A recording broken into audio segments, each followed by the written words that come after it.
long, but that's okay. We don't have to cut it down because we could just start.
White House Field. I'm Brad Klein with Will Connerly. Happy to be with you for Game 2 of the highly coveted, highly anticipated 2021 CCBL season. And Will, the first game of the season after the pandemic ended with a tie for YD. A little anticlimactic, but the end was far from it for the Red Sox. 2 runs in each of the final 2 innings in that comeback.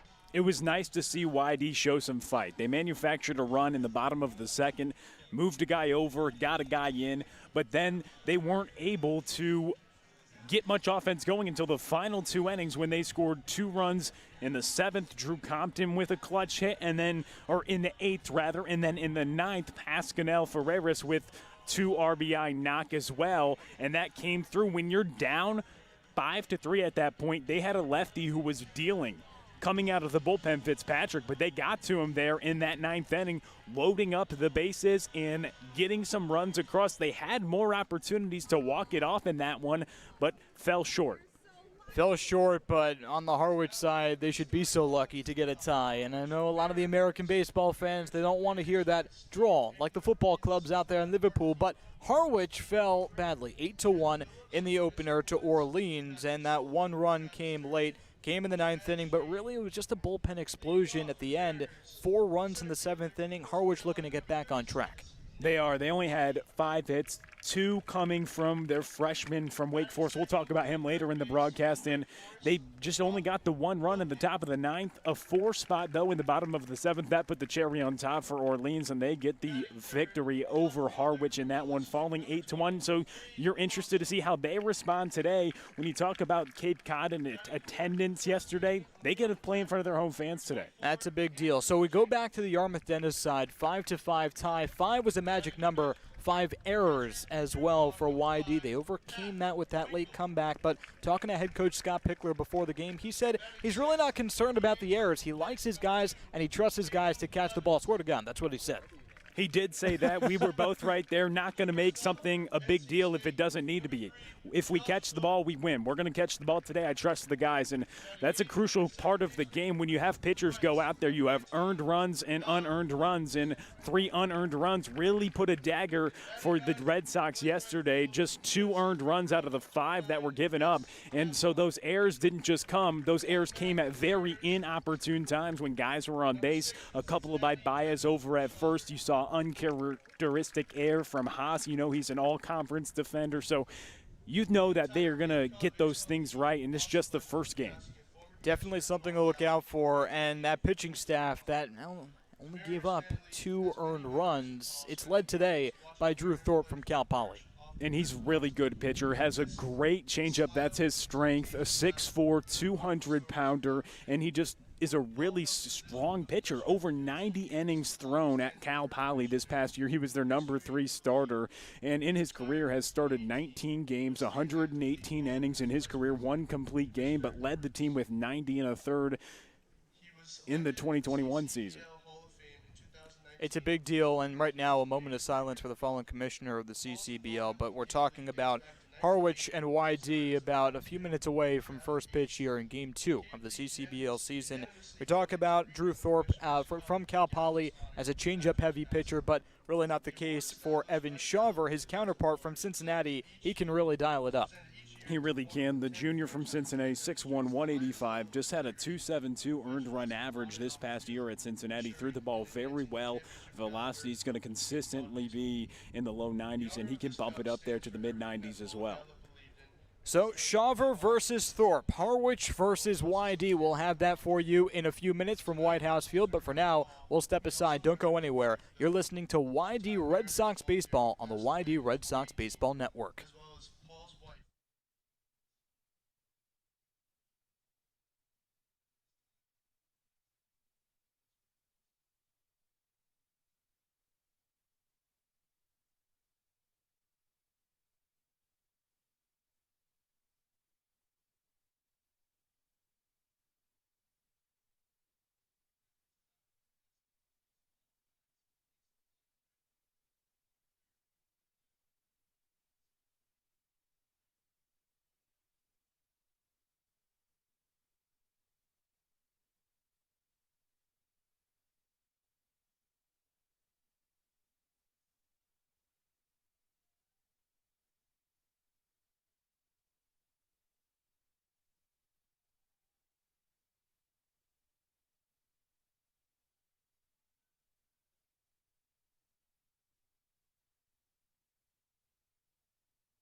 And we're back from White House Field. Brad Klein, happy to be with Will Connerly down the first base side here, and I think it's going to be okay. We have some wind that seems to be a little ominous, but my iPhone tells me that we're going to be safe here, Will. No cover, but we'll be fine.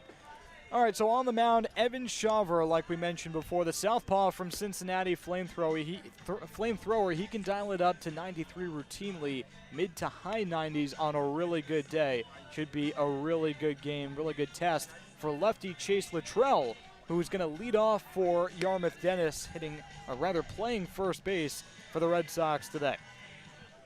Harwich in their cream-colored uniforms with the Red Sox. Everyone on the Mariners is wearing the high socks, which you have to with all these stripes and the great socks here. And basically just trying to take the title from YD, I guess. So Chase Luttrell leading off. He was 1 for 4 yesterday with a scored run and big swing and a miss at the first pitch fastball for strike one. Yeah, and Shaver, he does have good velocity. It's coming out well. You see the lights just turned on here, Brad. Nice scene that is set. The 0-1, fastball taken low, count even at 1-1 now. Well, Shaver, the junior from Cincinnati, as you mentioned earlier in the pregame show, a 2.72 ERA, 49 strikeouts, 16 walks last year. As the changeup misses inside, 2 balls and a strike. And he played for Harwich in 2019, had a couple of appearances, 6 1/3, with 8 strikeouts and 3 walks. 2-1. Swung on and whacked foul to the parking lot. I'm parked far away, so we're okay. 2-2. And the thing to watch out for with Shaver is he does have an electric fastball that can get guys out, but it's his curveball that sets the things up.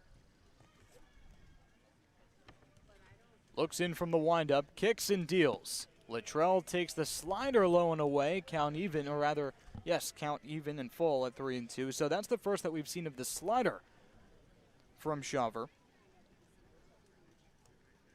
Payoff pitch, swung on, popped foul down the third base line, out of the play. And although a lot of leagues weren't in action last summer, players still had an opportunity in 2020 to play summer ball, but that wasn't Shaver. He wanted to focus on the weight room, and he actually dropped 15 pounds. Yeah, that was a big deal. He went from 190 to 175 in a year. As the payoff pitch, slider bends into the zone, strike 3 called, and Luttrell was sitting on the fastball. He was caught looking. Yeah, when the fastball is so good, when you can throw breaking balls for strikes consistently, that just makes your fastball even better. Because you have, as a hitter, you're thinking in the back of your head, what do I have to prepare for? And a lot of times it's hard to prepare for 2 pitches at once. It's almost impossible when you have stuff like that. 1 out after the second strikeout of his young YD career for Luttrell brings up Brooks Lee, the shortstop, who has already made a name for himself, 4 for 5 in his YD debut with a run scored. And the count even at 1-1 as the fastball at 92 miles an hour misses low below the knees.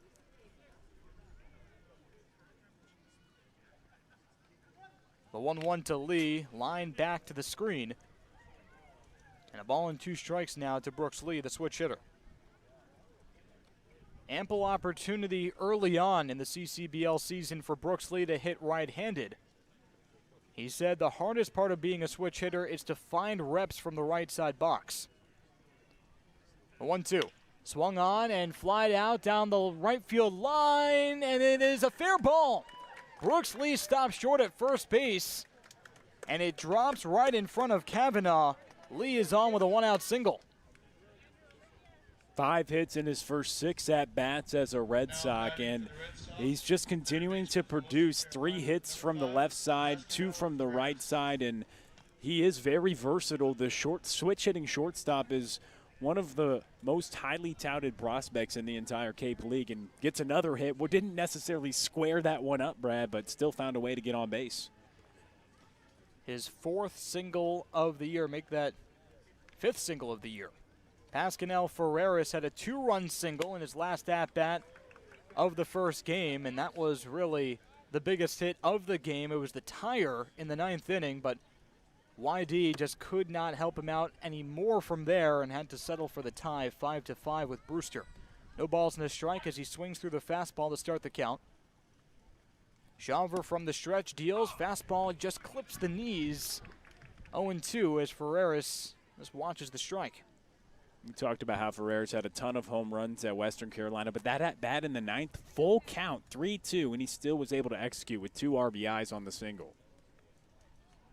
No balls, 2 strikes. Lee dances off of first base with 1 out. Shaver's fastball taken low and away. Ball 1. Actually, make that a changeup, and that's something that we're going to see a lot of. Mistaking the changeup for the fastball. 88-mile-an-hour changeup for Shaver's 92, 93-mile-an-hour fastball. Typically, that differential is closer to 10 miles an hour, not 5. And that's why it's not his primary off-speed pitch. There is a situation where you can have a changeup that's too hard. It's not as big of a variance, and it's really just a slower fastball. You want more of a variance so you can get the hitter out in front to get a ground ball double play. Has that downward action, though, and Ferreras swings through another changeup for strike 3. That one clocks in at 83 miles an hour and had Ferreras looking silly. Second strikeout of the inning. 2 outs for runner on first base brings up Nathan Baez from Arizona State. And a big goal for Shaver over the past years to limit the free passes, and he did a good job of that at Cincinnati. 49 strikeouts to just 16 walks, and if he can stay in the zone, his stuff is very effective. It plays at a high level. And the first pitch changeup high and outside to Baez, who gets the DH rep today, was playing first in the first game.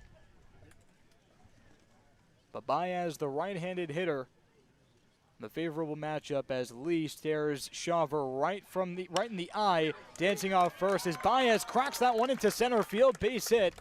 Both runners move up, Lee to second, Baez to first, a two-out single for Nathan Baez, and YD is cooking in the first. Good piece of hitting by Baez. He knew he may have got something hard there after throwing an off-speed pitch the previous pitch, and he was able to hit it right up the middle. A couple of singles in this inning, and now you see if they can't get some 2-out magic going and get an early lead here with the talented left-hander on the mound in Shaver. Peyton Graham 1 for 4 yesterday. Shaver from the stretch tips his cap in a long stride home. The fastball right down the plate for strike 1. Yeah, Graham had that early single, came around to score, key stolen base, but then struck out in the next 3 at-bats yesterday.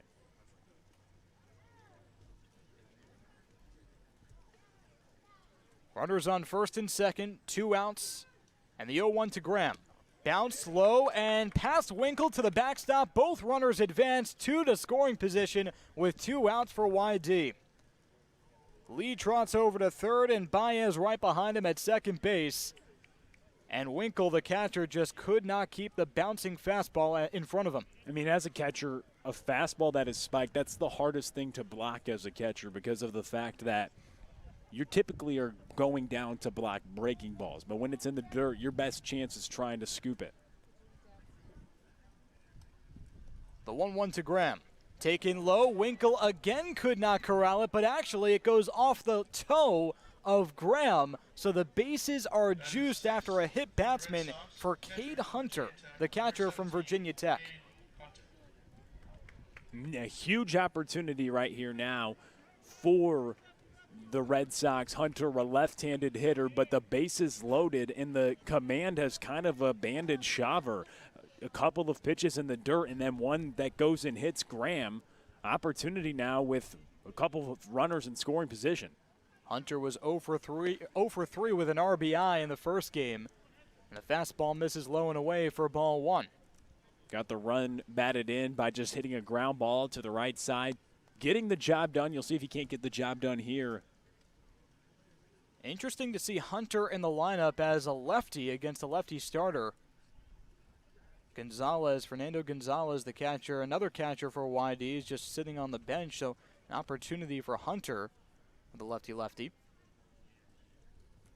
1 ball, no strikes, bases loaded, and the fastball taken just off the plate for ball 2.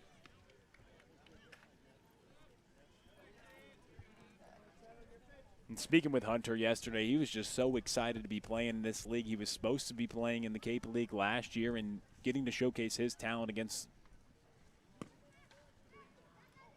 As a fastball pops out of the mid of Winkle, but it's still outside and low for ball 3.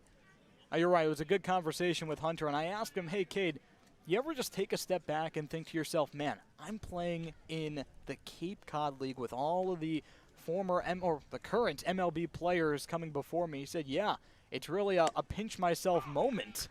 And it's also very similar to the way he feels playing in the ACC at such a high level. As the fastball nicks the outside corner for strike 1. Desperation fastball for Shawver there. Still advantage Hunter, 3-1. Fastball swung through by Hunter, and the count is full. Huge pitch right here. He could really give momentum to Shawver, give him confidence, or this could let the Red Sox take an early lead on the payoff pitch here. The carousel will be in motion. Lee on third, Baez on second, and Graham on first after the hit by pitch. The payoff pitch to Hunter, swing and a miss. Strike 3, got him on the heater at 91, and Hunter with a slow walk back to the dugout. He knew he had a chance to really put a mark on this game early on. No runs, 2 hits, and 3 left on for YD. In the middle of the first, we have no score between the Red Sox and the Mariners. Don't go anywhere. You're listening to YD Red Sox Baseball on the YD Red Sox Baseball Network.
Back here at White House Field, Brad Klein happy to be with Will Connerly down the first base line. YD and Harwich tied up at zeros here in the bottom of the first inning. And starting the game in his first appearance as a Red Sox is Drew Thorpe from Cal Poly, the righty. Changeup heavy pitcher, and he goes up against Nick Lucky, the center fielder, to start off this frame. Yeah, this changeup will be fun to watch, Brad, today. A 3.79 ERA for Thorpe in his last season at Cal Poly. Ground ball up the middle, fielded by Lee, the shortstop, and flips it over to first in time, out number 1. Thorpe, a 3-pitch mix, as you mentioned, but the emphasis is the fastball changeup. The slider, it only falls short a ways behind, but the changeup's proven to be his strongest weapon. He generates a great swinging strike percentage on his changeup of 23%. So good swing and miss stuff, and it also can induce the ground ball as well. Like he did in the last against the last batter, Lucky, but now it's Brock Wilkin, the third baseman for Harwich.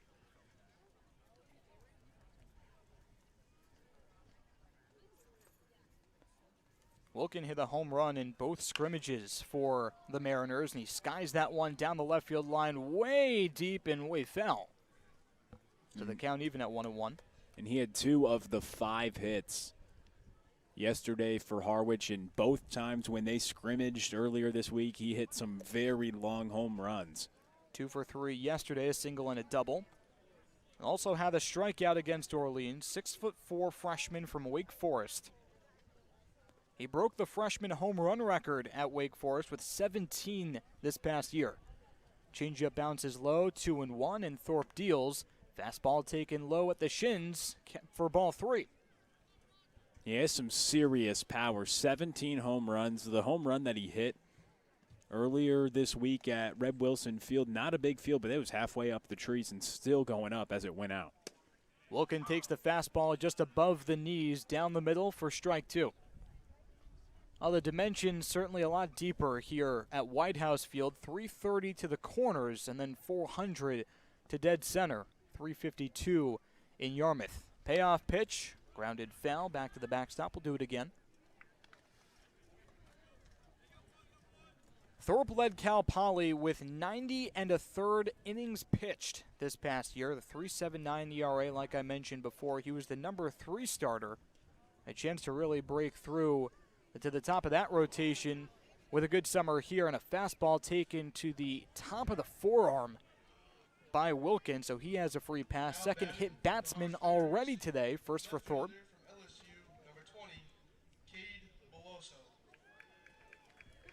Cade Beloso takes his place in the batter's box. It looked like Wilkin was okay. Took a little half second to catch his breath after the stinger and then trotted over comfortably. The stinger is how you describe 92 miles an hour right to the forearm. Very tough. It's not going to hurt. Don't worry. So now Wilkin, the third baseman on first base, dancing comfortably off, and a first pitch changeup taken just low by Cade Beloso for ball 1. Beloso has an interesting story. Was one of LSU's top hitters in the shortened campaign, but had some struggles this year. Swings through the changeup again. Thorpe goes to that changeup count even at 1-1. Now he's from the Bayou too, New Orleans, and had 2 hits yesterday and 3 at bats. Scored a run as well, the only run, as he swings through the changeup again, 1-2. Yeah, him and Wilkin were the main production of offense. 4 of the 5 hits for Harwich. He had struggles a little bit at LSU, in and out of the lineup, but they really trust this hitter, and they see so much talent in him. They've been adjusting his mechanics throughout the year. Fastball sails wide, 2-2, and Thorpe knew it. You could read his body language after releasing that one. He kind of grimaced and knew, okay, I missed my spot, but good thing I missed wide. So changeup, fastball brings us to 2-2 with 1 out and a runner on first. And another changeup taken low and inside, so the count is full now on Cade Beloso. Wouldn't be surprised if you see another changeup here trying to get a double play. Payoff pitch, swing and a miss. Changeup again down the middle, and Thorpe, he knew it. Sticking to that changeup, even though early on in the count looked like it was kind of evading him with location. 2 away now, the first strikeout of Thorpe's young YD career.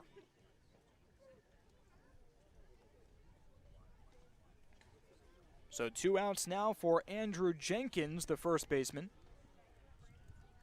And that changeup, I mean, it was center cut. It was just a great pitch.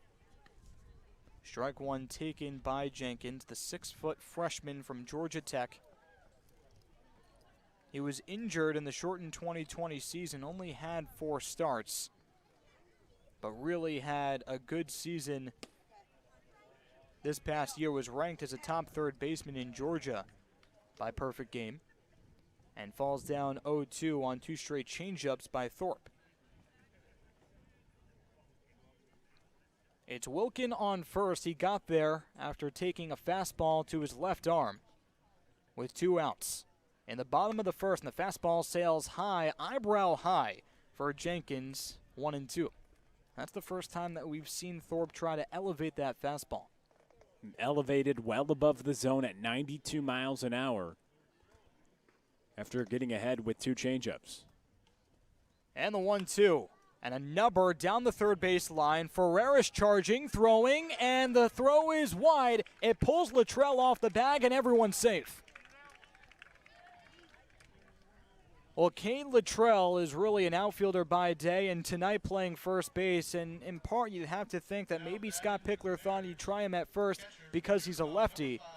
And the fact that the glove was on his right side, the throw came to his left, might have cost YD a base and an out, Now it's runners on first and second with 2 away for Patrick Winkle. So they give Jenkins a hit with 2 outs. It's Wilkin on second and Jenkins on first. Thorpe comes set at the belt, checks back at Wilkin, kicks and deals. Ground ball, right side, foul. Luttrell gave it a little bit of a look, but fielded by the first base coach. No balls and a strike. The right-hander Thorpe, he is getting the hitters to hit the ball on the ground. Last time it was slowly hit, but Pascal Ferreras, he was charging it, but the throw, bringing Luttrell off, but he's getting the ground balls. First player of the game, ground ball foul right there. Fastball misses low on Winkle, count even at 1-1. Well, Winkle was 0 for 1 as a pinch hitter with a strikeout yesterday against Orleans. UConn product, and played for the Mariners in 2019, had 2 home runs. As a pickoff attempt over to second base in time, Thorpe with a nasty move, caught Wilkin looking. He had 3 pickoffs during the regular season. He breaks it out right there, and a nice job by Thorpe to end the inning. Thorpe with a nice little fist pump with Scott Pickler and a big smile for Drew Thorpe to bail himself out of trouble. So 1 left on base, 1 hit for the Mariners, and no runs to show for it. A clean frame through 1 for both sides. And this break brought to you by the Salty Dog Group. Hey, Sox fans, have you thought about buying or selling a home? Emily Sheminsky of the Salty Dog Group is your pet-friendly neighborhood realtor. As part of the team at Keller Williams, Realty of Cape Cod and the Islands, Emily, your go-to source for home buying and selling.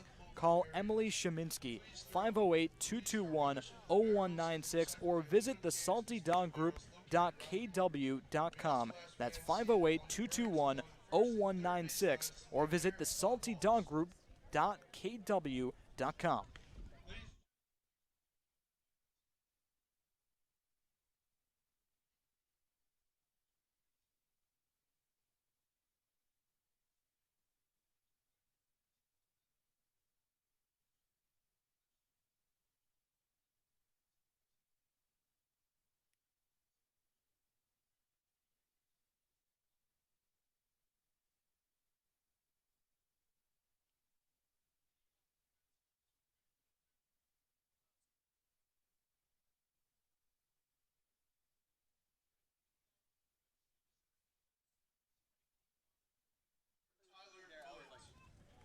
Welcome back to the broadcast. Top of the second inning we go. YD 0 and Harwich 0 through 1. And Tyler Williams, the center fielder, leads off for the Red Sox.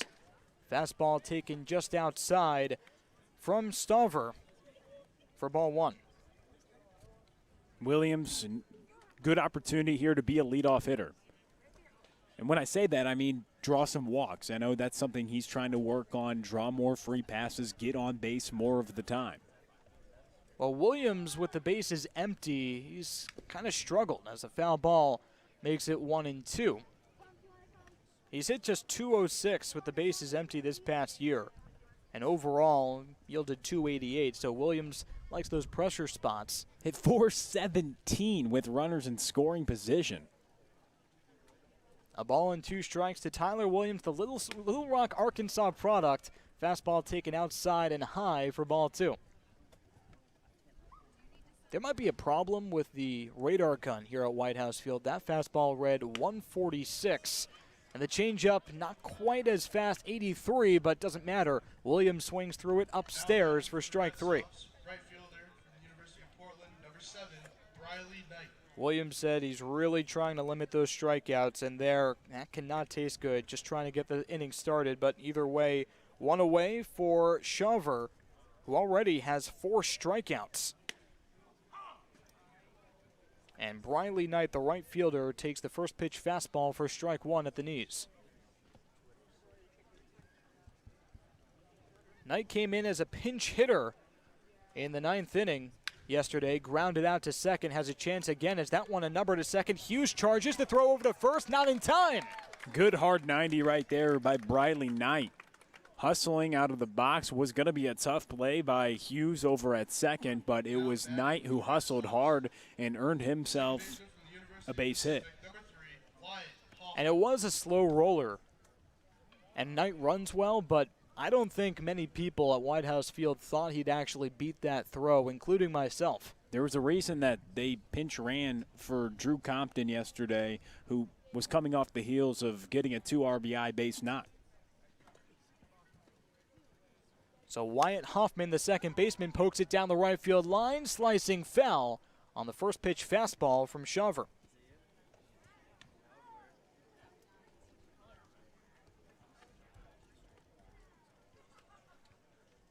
So Hoffman seeing his first time as a Red Sox from the University of the Pacific, a senior. This is a big year for him. Catcher, typically plays some catcher, I should say, for the Pacific. Hit .228 last season. But it's a big year, like I said, going into his senior year, and the scouts are watching. This is the type of player that could really use some big performances as a Red Sox. A huge opportunity with the draft coming next month for a lot of these players. I mean, a lot of these scouts, Brad, are going to be up here until the draft to evaluate how these players are playing, and that information will help teams make decisions come draft day. No balls and 2 strikes as Hoffman grounds the last pitch, a fastball to the dugout for Harwich down the third base line. Knight with a modest lead off of first, but Shawver doesn't like it, throws over. And Knight dives back safely. Wonder if Knight's going anywhere. Tough to do that against a lefty who is already paying attention to you. We'll see. The 0-2. Hoffman swings through the changeup as Knight was not going. 2 away. 2 strikeouts for Shawver, 2 more, that is, in the second. 5 outs recorded for him, 5 strikeouts. He's been doing pretty well today, and it's been a mixture, but it's been the off-speed setting up the fastball, and then he's putting guys away with a changeup or a slider.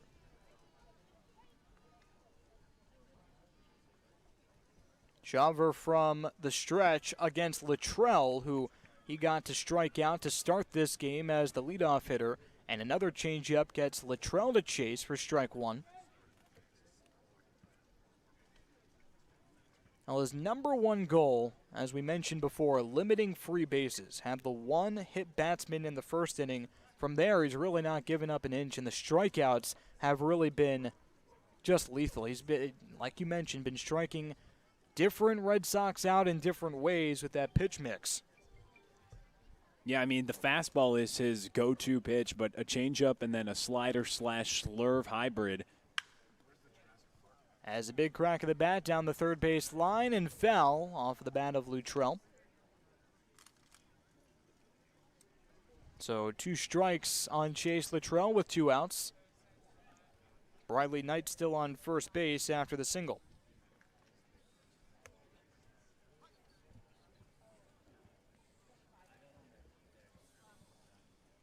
Lefty-lefty matchup.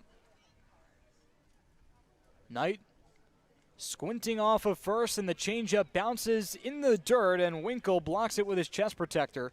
It really looked like Briley Knight was thinking about going, but that's probably exactly what he wanted Shawver to think, with some twitches towards the bag as Shawver came set and was just staring him down. And the breaking ball looks good today. He just tried to bury it. 0-2 right there. Still way ahead, though, on the mound. The 1-2 as Knight goes, and a foul ball as Luttrell got just a little bit of that baseball. Really, if you didn't hear it, you would think that it was a swing and a miss, and Winkle couldn't corral it either. So a foul ball, and Luttrell lives to see another pitch. And Shawver will say, hey, my breaking ball, that's my best pitch. Some days it's a slider, some days it's a slurve. It just depends how that breaker is moving that day, how you're feeling. But today it's moving with some great efficiency. The 1-2 to Luttrell. Fastball, he swings through it, tipped into the mid of Winkle for strike 3. The 6th strikeout of the day through just 2 innings for Shawver. He is dealing early for the Mariners. No runs for YD, one more hit. That's 3 already, 13 on the year, by the way. And this break is brought to you by Davidime, excuse me. Hey, Davidime. Davidime is the official website developmental company of the Yarmouth Dennis Red Sox. We'll see you in a bit. and volunteer.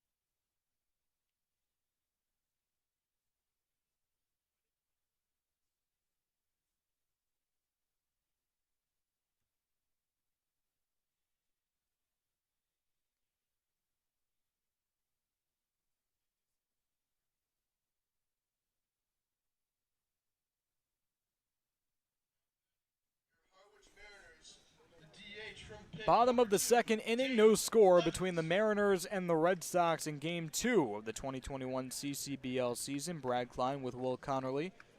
And Patrick Winkle at the plate for the second time today, but his first at-bat, he's looking for it at least. Actually, a pickoff ended the first inning. Brock Wilkin was just dancing off of second base too aggressively for the comfort of Drew Thorpe, and he got him with a great move. Yeah, Thorpe does have a good move as a right-hander, over 90 innings pitched, but had 3 pickoffs during the regular season at Cal Poly. Fastball misses outside for ball 1, and then a changeup down the middle swung over by Winkle. Count even at 1-1. The light's already on, some fog a little bit, but the bigger concern is that gray sky as Winkle pokes it into right field for a base hit, fielded on a hop by Knight, and a leadoff single for Pat Winkle. And it was Thorpe who, the second pitch of that at-bat wasn't a great location, right down the middle, elevated changeup that was swung through, so he tried to get it down that time, did get it down, but it was Winkle who went down to get it and hit it into the outfield. That's a great piece of hitting, going down to get the ball. It was really low, had to golf that one, but got a base hit out of it. Here's Tatum Levens, 0 for 2 with a walk against Orleans yesterday. The first pitch fastball misses wide for ball 1. The lefty steps into the box, and Drew Thorpe, the righty from Cal Poly, had 1 strikeout in that first frame, but induced some ground balls as well. Line back to the screen on the second pitch fastball, count even at 1-1. Brad, you mentioned no score here, but a 6-0 score born at Brewster right now, born on top of the Whitecaps.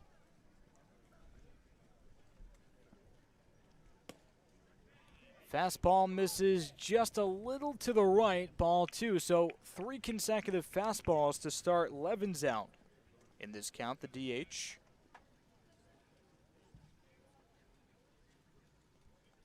From LaSalle University. 2-1.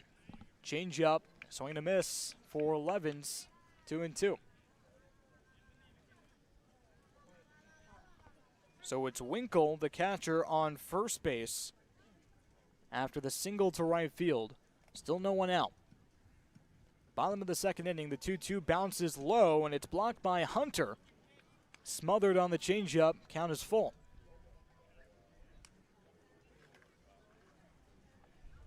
Nice crowd here today at White House Field for Harwich. 2,800 at Red Wilson Field yesterday in the opener for the Red Sox, and the changeup gets Levens to chase low in the zone for strike 3. Batting for the Harwich Mariners, a shortstop from NC State, number 3, Josh. It was actually a record day in terms of attendance for the Cape as a whole. Good to see everyone antsy to get back after the pandemic.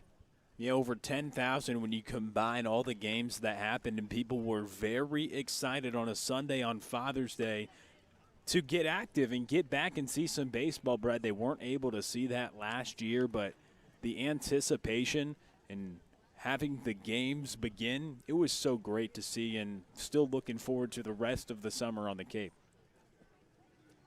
Here's the 1-0 to Josh Hood, the shortstop, who lines it back to the screen. So Drew Thorpe pitching to Hood here, and Hood from NC State, originally from Penn, but the Vineland, New Jersey native, transferring and now wearing number 3 for the Mariners in tribute to his now past friend. A good friend of his passed away a few weeks ago, also wore number 3, and donning that number in his honor. Check swing on the changeup, and it's in the zone anyway, 1-2. Runner on first, that's Winkle. After the single to right field, 1 out. Drew Thorpe comes set at the belt, and a late call by Mark Panducci, the home plate umpire, for time.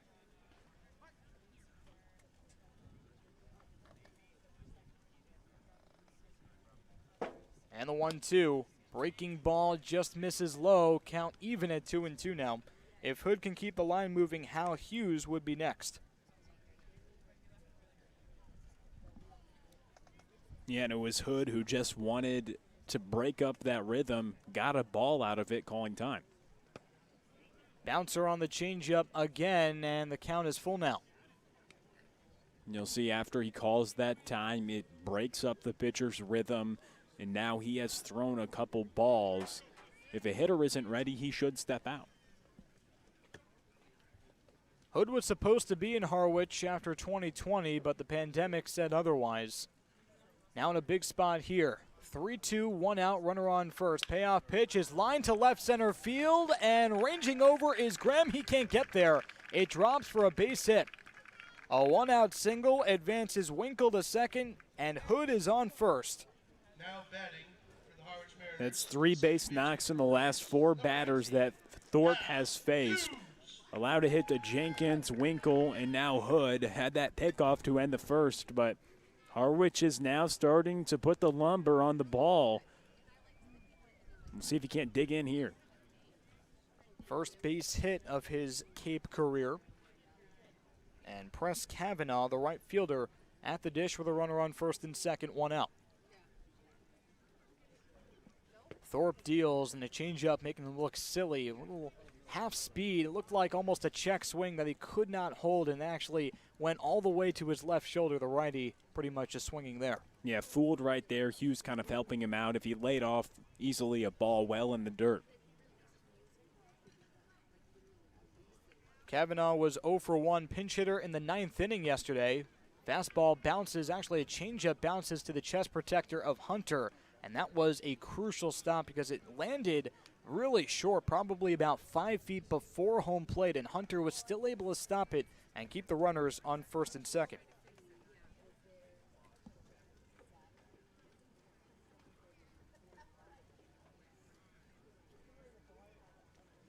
Hughes swinging a miss on the changeup, 1-2. Hughes still looking for his first hit, 0 for 3 yesterday, but would come at a good time right now for Harwich with a runner in scoring position. Thorpe just has had good success, though, with the changeup. 1-2, 1 out. Thorpe gets the sign from Hunter, comes set. Checks back at the runner Winkle and deals. Back in the dirt he goes, 2-2. He's thrown that pitch in that location 4 times during this at-bat. The first pitch fooled him. The next time he spit on it. And then now you've got an even count. Really interested to see how Thorpe approaches a big situation here with a runner in scoring position. 2 balls and 2 strikes. Pitch, fastball grounded sharply to Ferreras. He gathers, stomps on third, fires over to first across the diamond. It's low. Luttrell blocks it.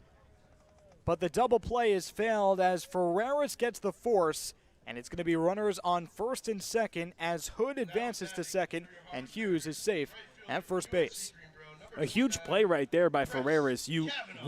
He ranged over to his right to stop the ball, then went and stepped on third base to get the lead runner. Big play right there, not allowing a runner to get to third base. Cut off that leadoff guy who was in scoring position. You still got a guy at first and second, but 2 outs now. So nice play. Couldn't get the double play, but still good to see the out was created there. So here's Press Kavanaugh, as I said before, 0 for 1 as a pinch hitter in the 9th inning, but of course I meant to say Hal Hughes 0 for 3. Ferreras has actually been a good glove all over, and granted limited sample size, but played a good second base yesterday and now third. And a pretty nice throw also. Had a chance to get the runner, a speedy Hughes, but Luttrell, really an outfielder, tried to stab at it. Really not the first baseman trying to do the best he can. As the breaking ball bounces in the dirt, gets Kavanaugh to chase for strike one.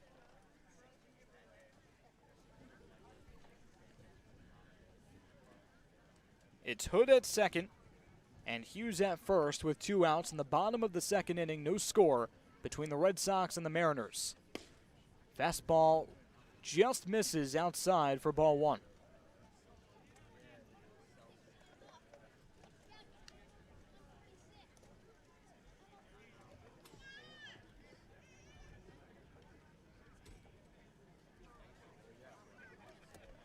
The 1-1 from Thorpe. Oh, and a changeup making him look silly, too. He was way ahead of it, 1-2. Great pitch right there by Thorpe, staying on top of it, facing the 9th hitter in the lineup, trying to strand a couple runners, and now he's 1 pitch away. Could get the strikeout, whatever he needs right here to leave a pair of Mariners on the base paths.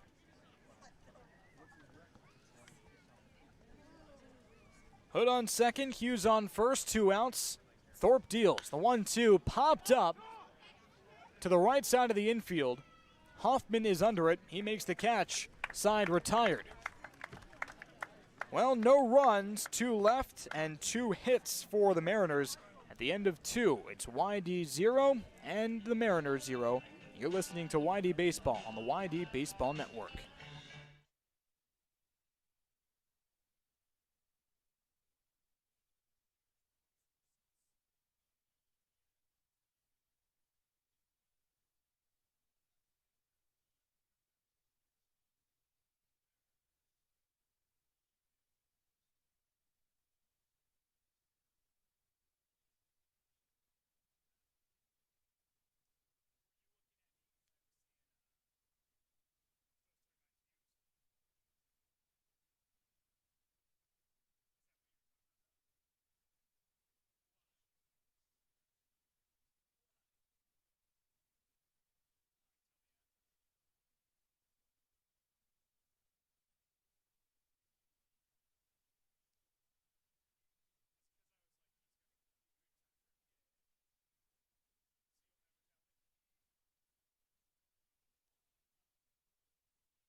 Back at White House Field now at the top of the 3rd as the Red Sox come to the plate. Here against the left-hander, Evan Shawver, 6 strikeouts through 2 innings, has recorded all of his outs via the punch-out.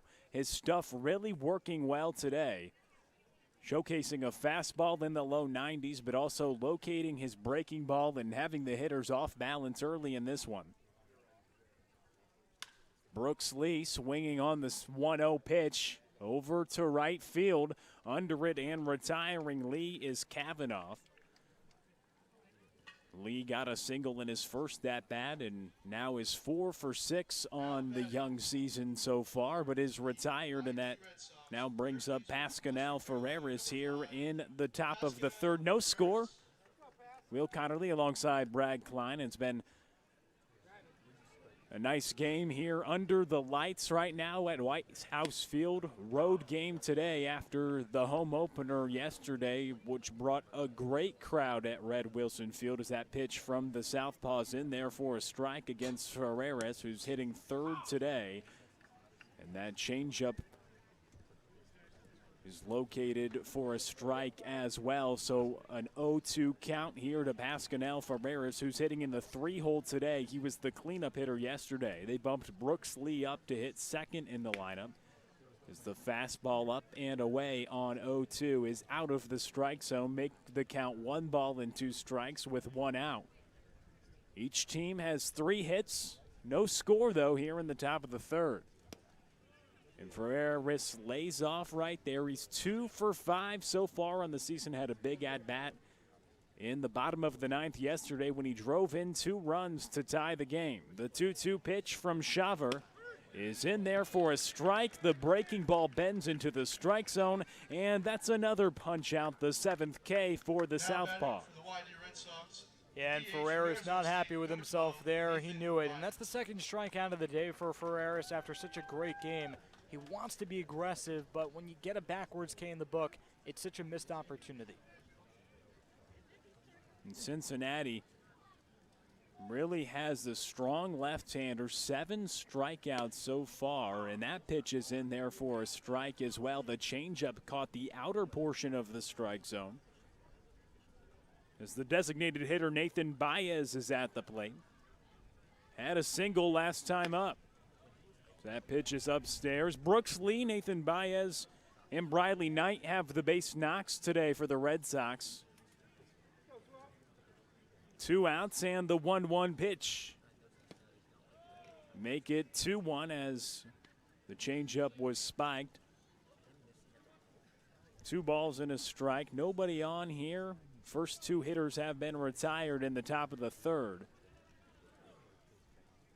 And the 2-1 pitch to Baez. He swings through the breaking ball, make it 2 balls and 2 strikes here with 2 outs. Peyton Graham waiting on deck. He'll hit if Baez can extend the inning. 2 balls and 2 strikes here with 2 outs and the pitch. Breaking ball that misses. Shaver took a step toward the Mariner dugout, then walked back to the hill, and now he'll have to work on a full count here to Baez. It's actually really tough to continue a count after you think you've finished it. And he goes back to Baez and he fouls it back, and that's exactly right, Brad. A lot of the times you'll see the pitchers try to get the strikeout strut, and they'll start it a little bit early, kind of like a home run celebration and a walk. It wasn't like he was doing that, but that is in effect what hurlers can do sometimes. That ball is sky toward left field. Under it is Belcello, and he'll retire it. A 1-2-3 inning for the left-hander. No score as we send it to the bottom of the 3rd here on the YD Red Sox Network.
Back at White House Field, no score as we're in the bottom of the 3rd.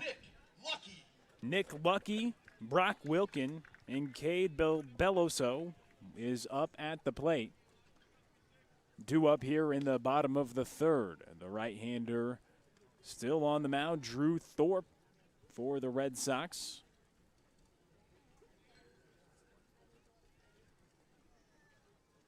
And that pitch is in there for a strike. 1 ball and 1 strike.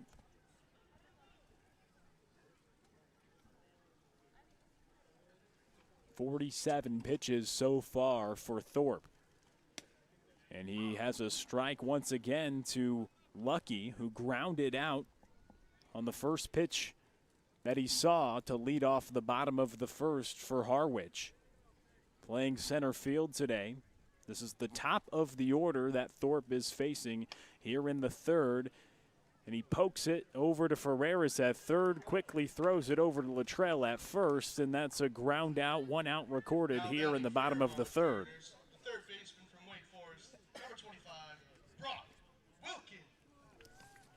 That's a great play by Ferreras. A lot of spin on that ball, but he was able to play it well, set his feet, let the ball come to him. If you charge it too much, then you're going to run in and create even more spin, or at least the illusion of more spin. That's a recipe for disaster. So Wilkin at the plate takes the first pitch that was in the dirt. Cade Hunter behind the plate from Virginia Tech for the second consecutive day, and he's catching a right-handed hurler out of the state of California, at least where the player plays collegiate baseball. Thorpe from Cal Poly. 1 ball, no strikes here with 1 out in the bottom of the third.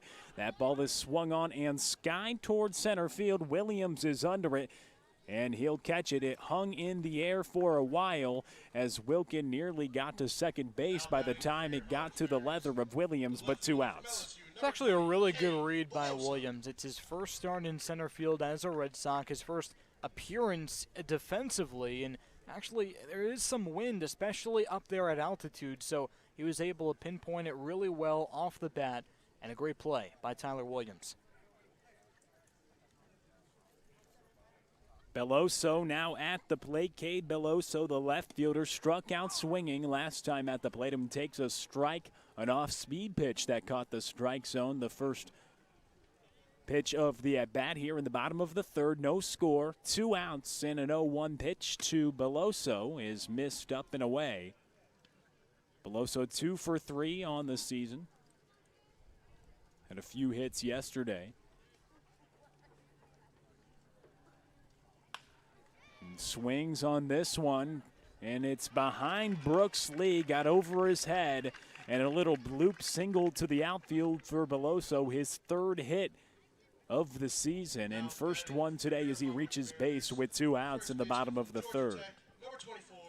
Oh, that's kind of a tweener for Brooks Lee, and a tough read, too, because you know it's not hit very well. You can know just by the sound. He hit it basically off the handle of the bat, but, I mean, very obviously, Cade Beloso is a strong human being. He was able to muscle it into center field just beyond the reach of Lee.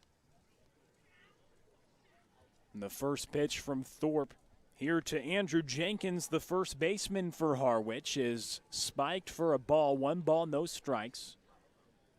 Here with 2 outs as the umpire dusts off the plate, giving Cade Hunter a moment.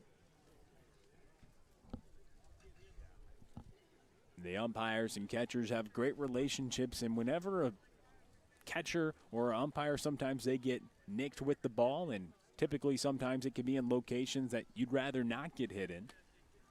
As he goes down to try to block the ball in the dirt. 2 balls and no strikes after 2 low pitches from Thorpe.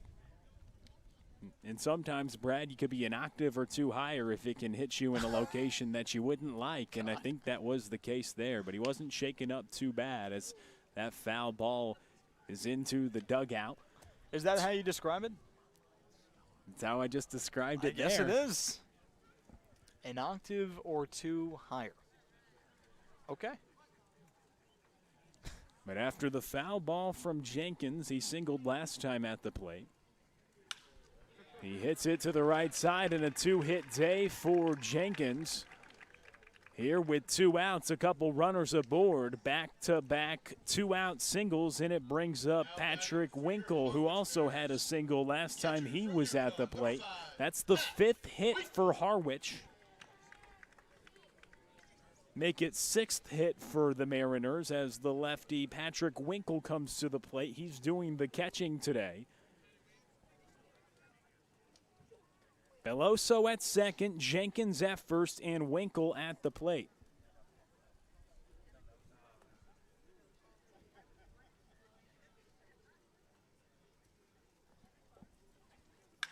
And he's going to be swinging on the first pitch. Hoffman gloves it at second, throws it over to Luttrell at first, and that's how the inning ends. So a few two-out singles, but to no avail for the Mariners, and we send it to the fourth, no score.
Red Sox. The left fielder from No score as we head to the top of the fourth. Peyton Graham, Cade Hunter, and Tyler Williams due up for the Red Sox here in the top of the fourth. 59 pitches for Evan Shaver here through 3 innings. But he has recorded the punch-out at a high level as Graham hits this one toward right field. Going back is Kavanaugh, and he makes the catch on the run. Now, Graham gave it a ride, just got under it, but I will say it's pretty impressive opposite field power with a wood bat that he's still getting used to. He really gave it a ride off the end of the bat. Off the bat, I really thought it had a chance. Cade Hunter now to the plate was one of the 7 victims of the strikeout from Shaver. The Red Sox struck out 11 times as a team yesterday, but through 3 1/3, it's been 7. Really good stuff today from the left-hander, but no ground outs for Shaver. It's been 3 pop-outs and then 7 punch-outs is how he has gotten his outs today. 1 ball, no strikes, and the pitch. Grounded to the left side. There's the ground out. Hood throws it over to Jenkins, and there's 2 away. For the first time, he's utilized the ground to get his out, and there's 2 away. That brings up Tyler Williams to the plate. And that was needed, right? You talk a little bit about Shaver and his relatively high pitch count considering where we are in this game, and a quick fly out, a quick ground out to get a quick and efficient 2 outs here in this frame. As Williams fouls this one back. And out of play, 0-1 the count here with 2 outs. No score as we're in the top of the fourth here at White House Field. You mentioned much bigger field dimensions today than what you see at Red Wilson Field. 330 to the corners and 400 to center field. 1 ball, 1 strike here to Tyler Williams. And Shaver gets the sign from Winkle and winds up, delivers the pitch. It's outside off the catcher's mitt of Winkle, goes back to the fence. Shaver with the high socks today, but it's not just the only Mariner. All of them donning the high socks today out on the field with the cream uniforms and the Mariners logo printed across the front of the chest with the button up. But those red high socks, Brad, those are nice. I'm not going to lie. I think the cream uniforms are really nice, too. Maybe some of the best uniforms that we'll see this year in the CCBL. We shall see. Still many other teams we have to catch before you can make that call, but that's another strikeout to end the inning. 8 punch-outs for Shaver. He gets Williams for the second time today, and 4 shutout innings for the left-hander. We send it to the bottom of the 4th, next on YD Red Sox Network.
Here in the bottom of the 4th, no score.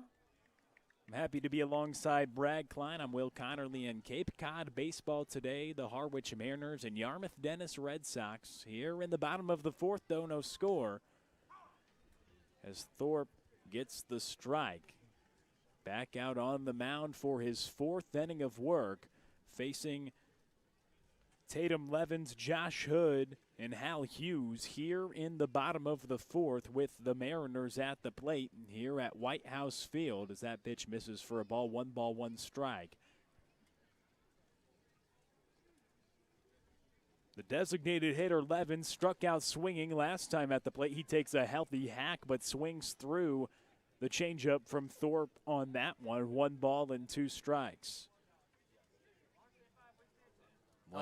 Thorpe's done a very good job mixing up his pitches today.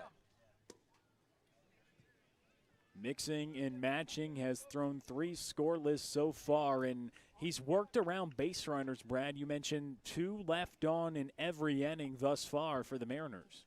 I really like the way his slider's been coming out.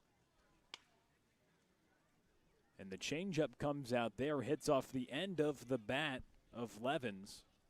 And he stays alive, 2 balls and 2 strikes. But he's worked from the stretch predominantly, runners getting aboard in every inning, but still finding a way to keep runs off the board. This one is driven well to the right side by Levens. It's down in the outfield. Williams comes up on it in center. And it will be a hard-hit single for Tatum Levens, the designated hitter, and he gets aboard to start off the bottom of the 4th for the Mariners.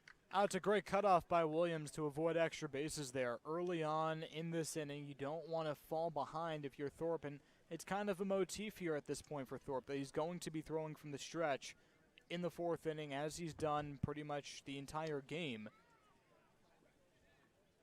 You'll see how long that trend will continue, because when you continually work from the stretch, you continually have to have longer innings and more pitches. Has thrown 65 pitches so far, and we're in the bottom of the 4th. No outs recorded just yet. And so it's nice to get out of jams, but it can also get you fatigued and increase your pitch count. Getting ahead with 2 consecutive strikes, though, to the right-handed hitting shortstop Josh Hood. He had a single back in the 2nd inning. So Levens at first after the single. This ball's grounded to Pascanel Ferreras at 3rd, over to Hoffman at 2nd, and to Luttrell at first. 5-4-3, mark it down, and it's a twin-killing double play. Thorpe exactly what he needed, and the base paths are cleared. 2 outs here in the bottom of the 4th. Pitcher's best friend, and he really hasn't induced that many ground balls today. It's only the 4th ground ball that he's forced on Harwich, and considering he's not really a strikeout pitcher, so Thorpe doing a good job getting the ground ball when he needed it most. Ball's hit towards the right side. Backing up on it is Luttrell, and he catches it behind the first base bag on the foul line in the grass in right field for the third out. So quick inning for Thorpe. He faces the minimum, gets the pitcher's best friend double play, and there's no score after 4 innings on the YD Red Sox Network.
Back with you now in the top of the 5th. Briley Knight at the plate, facing off here against Evan Shaver, who's thrown 63 pitches so far through 4 scoreless innings of work, has surrendered 3 hits and recorded 8 punchouts. He's got 8, 9, and 1 due up here in the Red Sox order in the 5th inning.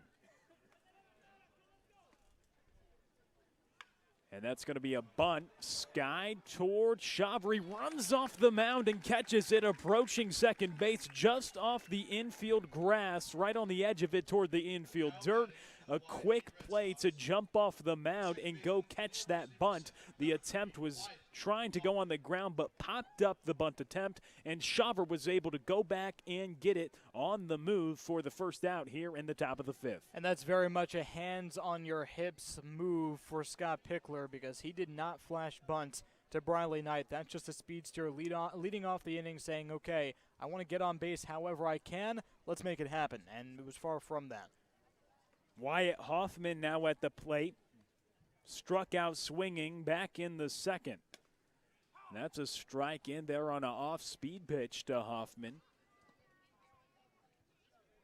No score. We've had a pitcher's duel so far. Thorpe throwing for the Red Sox, and it's Shaver on the mound right now for the Mariners. Dribbler back to Shaver. He throws it over to first. Jenkins is there, and there's 2 outs. So Shaver has been a part of both of the outs. He caught a pop-up bunt and then goes and gets a little dribbler from Hoffman and fires it over to first base. So the pitcher's fielding practice paying off for Shaver as he gets the first 2 outs and 2 away here in the top of the 5th for Luttrell.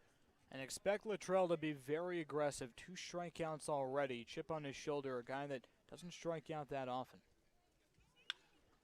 And he is aggressive, swinging on the first pitch. It's toward the bullpen of the Mariners, and they all start running out towards the field of play, trying to give room for Wilkin to try to make the play. Also Belloso in left, but the ball drops in the Mariner bullpen, and 0-1 is the count. Oh, that's the challenge of being a reliever. In the bullpen is very much in play. And at Red Wilson Field, the bullpens are so far down the lines that it's really not that much of an issue for those fly balls down the third and first base lines. But, man, that was close.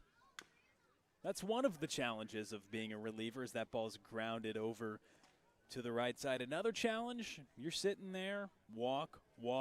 Hey, get hot. And you got to get hot very, very quick. Always got to be on your toes. You never know when a pitcher can collapse. 0-2 the count. Shaver looking to punch out Luttrell for a third time. It would be his 9th strikeout. But in the dirt, Luttrell lays off. Here in the top of the 5th. No score so far, just 3 hits scattered for the Red Sox, and all of those came in the first 2 innings, 2 of which came in the first. But the Red Sox stranded, the bases loaded. Pitch missed upstairs, fastball high at 90 miles an hour outside the strike zone, 2 balls and 2 strikes. Luttrell had a base hit yesterday, went 1 for 4. And swings through the breaking ball. It's Winkle who has to go get it, throws it over to first, and it's a strikeout. The 3rd time Luttrell has gone down via the punch-out, and now 9 strikeouts registered through 5 scoreless innings of work for the lefty from Cincinnati, Evan Shaver. We send it to the bottom of the 5th on the YD Red Sox Network. No score.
Harwich Mariners to the plate here in the bottom of the 5th. No score so far. Thorpe still on the mound alongside Brad Klein. I'm Will Connerly, and we've had a pitcher's duel so far, all zeros on the scoreboard as we're in the bottom of the 5th. And the first offering to press Kavanaugh, the right fielder, takes it for a strike. Popped up to Wyatt Hoffman to end the 2nd inning, last time at the plate. Kavanaugh was 0 for 1 yesterday. Takes that pitch low, 1 ball and 1 strike. Thorpe was really helped out with an excellent defensive play last inning. Pascanel Ferreras over to Wyatt Hoffman, over to Chase Luttrell for the 5-4-3 double play. We mentioned a lot of runners stranded throughout this game for Harwich, 2 in each inning prior to last inning, but was able to work and face the minimum last inning. We'll see if that can't let him get on a roll here in the bottom of the 5th, but he's had 4 scoreless innings so far in this outing. As the off-speed pitch misses low, 2 balls, 2 strikes. Thorpe working here against Press Kavanaugh. No score here in the bottom of the 5th at White House Field. The 2-2, swing and a miss. And throw it around the horn is Cade Hunter. Strikeout for Thorpe as he retires Kavanaugh with the strikeout. Harwich Mariners, center fielder from Coastal Carolina, number 36, Nick Lucky. Well, that's just a great way to elevate your fastball. I mentioned before I really liked the way that Thorpe was mixing up his pitches. I liked the way that he decided to go upstairs there. He was working low in the zone the entire at-bat, as he's been doing for a large chunk of this game, too. Nick Lucky now at the plate, 0 for 2 today, was 1 for 4 with a few strikeouts yesterday against Orleans from Coastal Carolina. And that pitch missed low. 1 ball, 1 strike here with 1 out in the bottom of the 5th. No score, 6 hits for the Mariners, 3 hits for the Red Sox as Thorpe is working on the mound for YD. And a swing and a miss on a 90-mile-an-hour fastball here in the bottom of the 5th. 1 ball and 2 strikes now. Working here against Nick Lucky. He's the leadoff hitter for Harwich, 0 for 2 today. He was 1 for 4 yesterday against Orleans. Well, again, right now, you're looking at Nick Lucky, 2 balls in play, both ground balls, but it's just a few feet to the right, few feet to the left. He's actually been hitting the ball really hard, but not that time. Another strikeout for Thorpe. Back-to-back strikeouts to start off the bottom of the 5th. And 2 outs, nobody on. That brings up Brock Wilkin. He gets both strikeouts forwards case, swinging strikeouts here in the 5th. As Wilkin comes to the plate, donning the high socks as all the Mariners are. With the bat on his shoulder, takes that pitch, off-speed pitch for a strike on the first offering. Wilkin actually put a really good swing on the ball in the 3rd inning, gave it a ride to center field, and forced Williams to make a really nice play. Pitch taken low on the fastball. 1 ball, 1 strike here with 2 outs, nobody on here in the bottom of the 5th. But, Will, there's a lot of buzz swarming a guy like Brock Wilkin coming into this season in the CCBL, and the first thing that hits you is his size. That pitch is fouled back. Wilkin is very big, but a big-time inning also for Thorpe. Faces the minimum in the 4th. Faces the minimum here in the 5th as Wilkin pops out to Cade Hunter, who went back to catch it in foul territory. Through 5, we're scoreless. We send it to the 6th on the YD Red Sox Network.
To the top of the 6th we go, no score. 2, 3, 4 due up for the Red Sox here in the top of the 6th. Working here against Drew Thorpe. 82 pitches thrown so far, make it 83 after he gets Brooks Lee to swing through an off-speed pitch. 0-1 the count. The next offering is another breaking ball that Brooks Lee swings through. 0-2 the count. Brooks Lee had a single back in the 1st and then popped out to right field in the 3rd.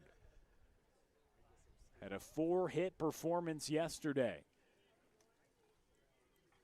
As Shaver tries to go back to the breaking ball, but it misses low. Now, the 4-hit performance doesn't happen accidentally. This is a guy that can hit to all fields and doing it well.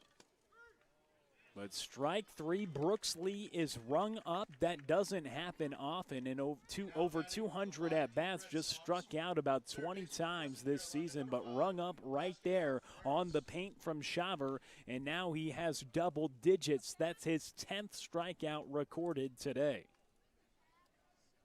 here in the top of the sixth. No score. As the breaking ball misses low, Pascal Ferreras at the plate. 0 for 2 with 2 strikeouts. Shaver still dealing. We had a defensive change for the Mariners behind the plate. Aaron McKeithen came in for Patrick Winkle at the catcher position to start off this inning, but the first batter that the lefty Shaver faced was Brooks Lee, and that battery still seemed to be working well. So it's McKeithen now catching for the Mariners. They did a switch at the catcher position, and it's McKeithen now behind the plate. The 2-0 pitch to Ferreras, and he takes it for a strike. He went to the off-speed pitch on the 2-0 count to Pascal Ferreras. And Ferreras, a guy, struck out already twice. I'm going to say the same thing I did for Luttrell. Expect him to be very, very aggressive here. Swings through the pitch. It was 2-0. Now it's 2-2 after a called strike and then a swinging strike and the 2-2. Grounded to the left side. Josh Hood backhands it, throws it over to first, and Jenkins is there. Had to climb a little bit over to get that one, but in time to retire Ferreras. 2 down. Really has found a groove is Evan Shaver, the lefty from Cincinnati. We talked about how his breaking stuff can complement that electric fastball that he has, and he has shown that today. The YD Red Sox have not been able to figure him out yet. They haven't had a hit since the second inning.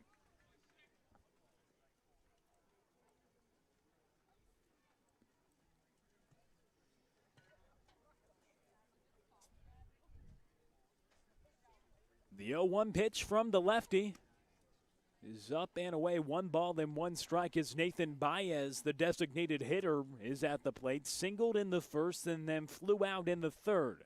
1 ball and 1 strike here with 2 outs. In the top of the sixth, no score. And the pitch, it's hit to the right side, shading over to his left as Hughes throws it over to Jenkins at first. And a 1-2-3 inning for Shaver. We send it to the bottom of the sixth. Still no score. 6 scoreless for Shaver for the Mariners on the YD Red Sox Network.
new pitcher into the ball game for the YD Red Sox. Drew Thorpe went 5 innings, 6 hits allowed, no earned runs and 4 strikeouts, and had pretty good control, Brad. No walks, just 1 hit by pitch. And now we go to the bottom of the 6th. The Mariners come to the plate.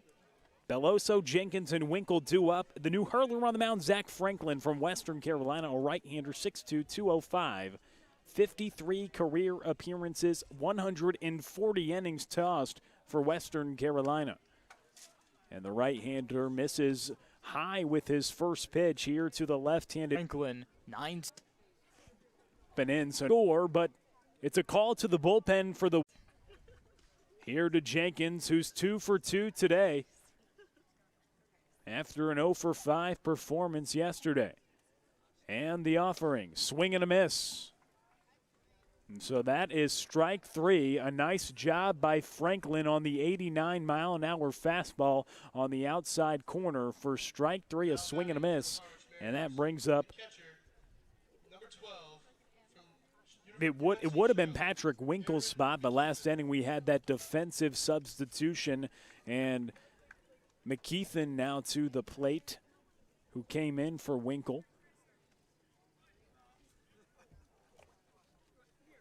So Aaron McKeithen, 6'2", 220, out of UNC Charlotte, getting some action now at the plate. Was 0 for 2 yesterday against Orleans when Harwich fell. And the first pitch from Franklin is a ball here in the bottom of the 6th inning at White House Field. YD hitting the road here in the 2nd game of the season. Tied yesterday after some late inning heroics. They scored 2 runs in the 8th, 2 runs in the 9th, and this game is trending that something late is going to have to happen to decide a result in this one as well. No score as we're in the bottom of the 6th. Franklin comes set. The 2-0 pitch is fouled out of play from Aaron McKeithen. Now we're going to get a chance to do quite a few games here at Harwich in this very spot, pretty much behind home plate. No netting above us. We're right up against the cage. I have a gut feeling we're going to be challenged.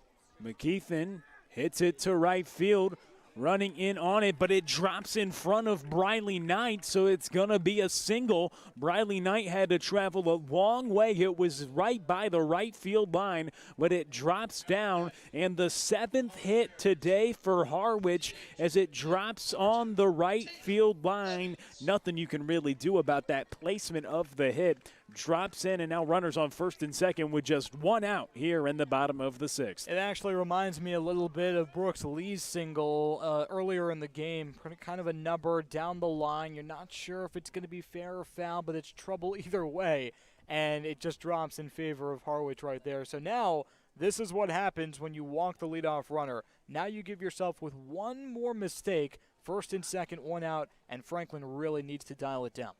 7 hits for the Mariners, all of which have been singles, but now runners on first and second with just 1 out. Tatum Levens at the plate, the designated hitter.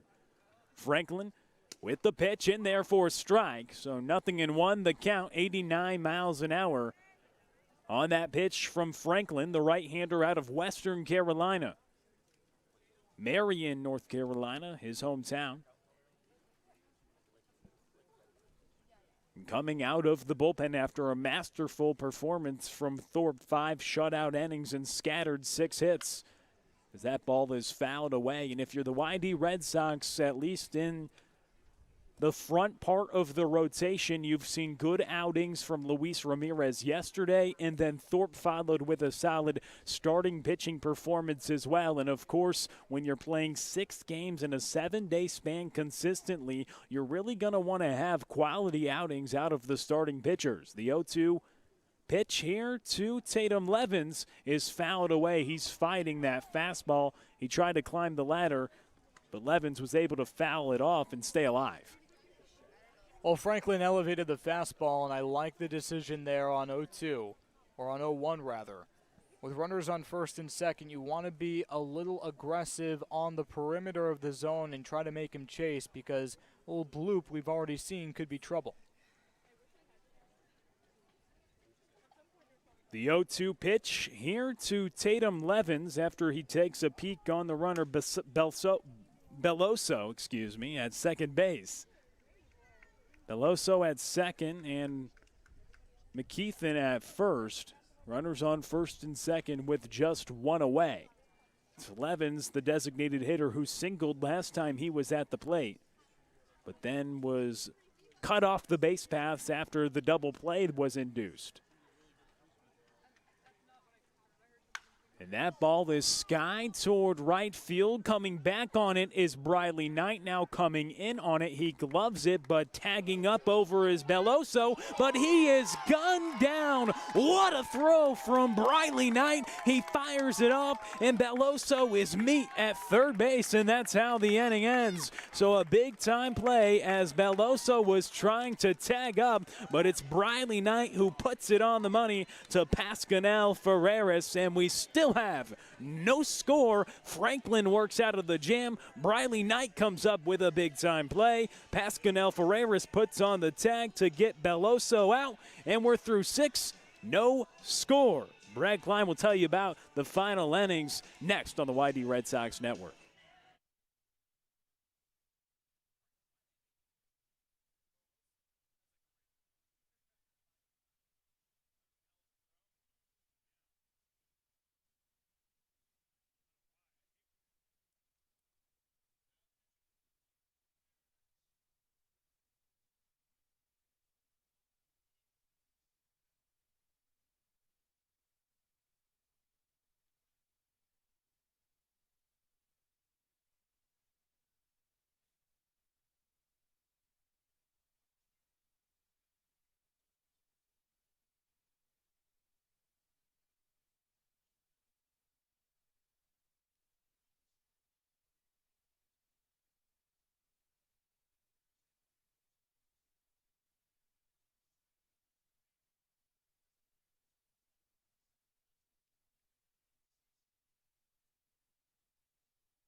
Top of the 7th from White House Field, Brad Klein and Will Connerly happy to be with you. No score in a pitcher's duel between Drew Thorpe and Evan Shaver, and both are relieved of their duties.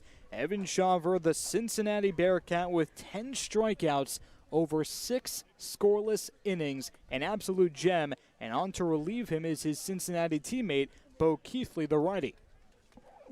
What an outing, though, today from Shaver. He gave the Mariners what they needed, 6 shutout innings. Well, chopper foul to the left side for the leadoff hitter for YD. That's Peyton Graham. But you saw a great starting pitching performance from both teams, and now it's up to each team's bullpen to make a difference in this one. Keithley transferred to Cincinnati from Oakland University. Pitching from the stretch, sidearm, and the slider is just high for ball 1. Well, Peyton Graham flew out to right his last time up, but gave it a really good ride to right center field. The 1-1 from Keithley dances low for ball 2. Still no score between the Red Sox and the Mariners. Took Harwich a while to score in yesterday's bout, the opener against Orleans, but that was won in a 9-run game, Orleans smothering them 8-1 as the slider misses low again for ball 3.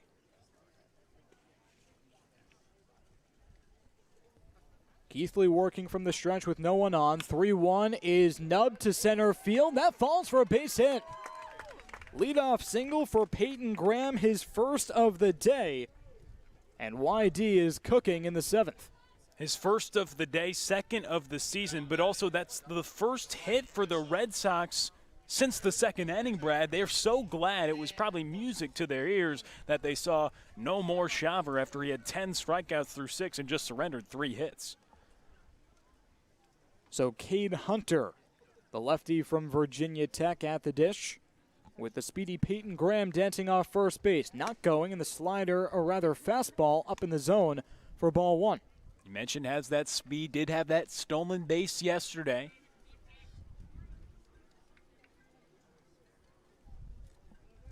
So Keithley comes set, looking back at Graham and deals. Ground ball to the right side, could be 2. Hughes now bubbles it, and everyone's safe.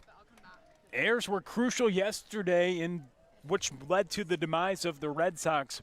Big E4 right there. Everybody safe. Runners on first and second. Nobody out. Just booted right there. It looked like a tailor-made double play ball, but instead, runners on first and second and nobody out. Looked like Hughes was trying to motion his body towards second base and position himself for that throw before the ball even got to him. And sometimes that can happen. You can get so excited because you know that it's going to be a double play. You know that you have a great opportunity to create a double play, but you have to have your feet set and have the fielding go in a sequential process. And if you start moving different body parts before you're able to actually gather the ball and throw it, it's all about that footwork at that point when you can field the ball. Pinch hitter now for YD. Tyler Williams, the center fielder, his night is done after 2 strikeouts, and Tanner Smith, the Oregon product, lays down a bunt foul. And the home plate umpire almost tripped on it. Mark Pendosi actually stepped on the ball before tossing it back to the hurler. Bo Keithley on for his first inning of work.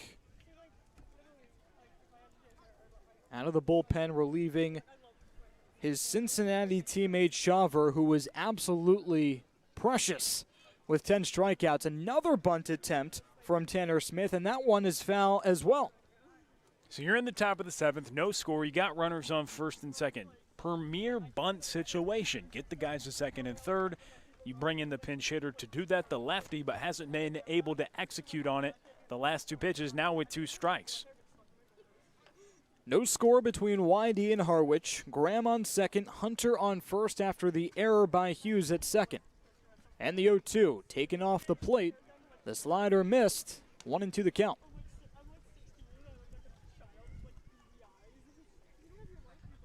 Well, Tanner Smith got the nod yesterday for YD in the opener.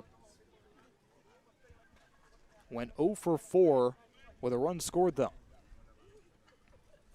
And the 1-2 popped foul out of play to the left side. Smith, originally from Newport Beach, California, had a great season at Oregon, hit .324 and was a third-team All-American. Got the start yesterday, had the 0 for 4, but coming in and has a great opportunity here in the late innings to give YD a chance to take the lead. 1 ball and 2 strikes with no one out, runner on first and second. Bo Keithley taking a long time to get the sign from McKeithen. Gets it, comes set, looking back at the runner Graham at second and deals. Little nubber over to the pitcher Keithley, checks back at third, and both runners advance as Keithley delivers a strike to Jenkins at first.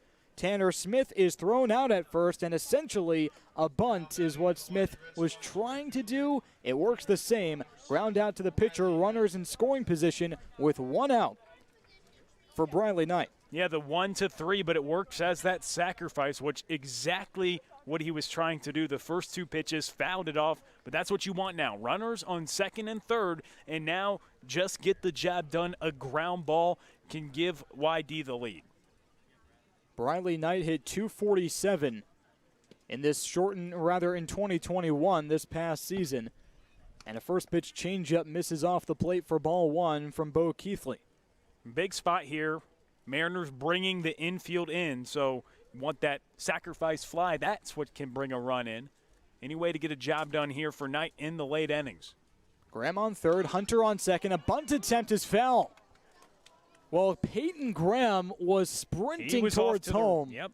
And if that ball was fair, it was going to be an easy run because Graham was about 15 feet away from the bag by the time the ball even got to the plate. The suicide squeeze, and he was off with the pitch. And there's a lot of trust in Briley Knight to get a bunt down, especially after he tried to bunt in the 5th inning. It was popped up to the pitcher, Shaver. And that's when he didn't have the sign. Here he had it. The 1-1, no bunt instead. The changeup taken inside by the hands for ball 2.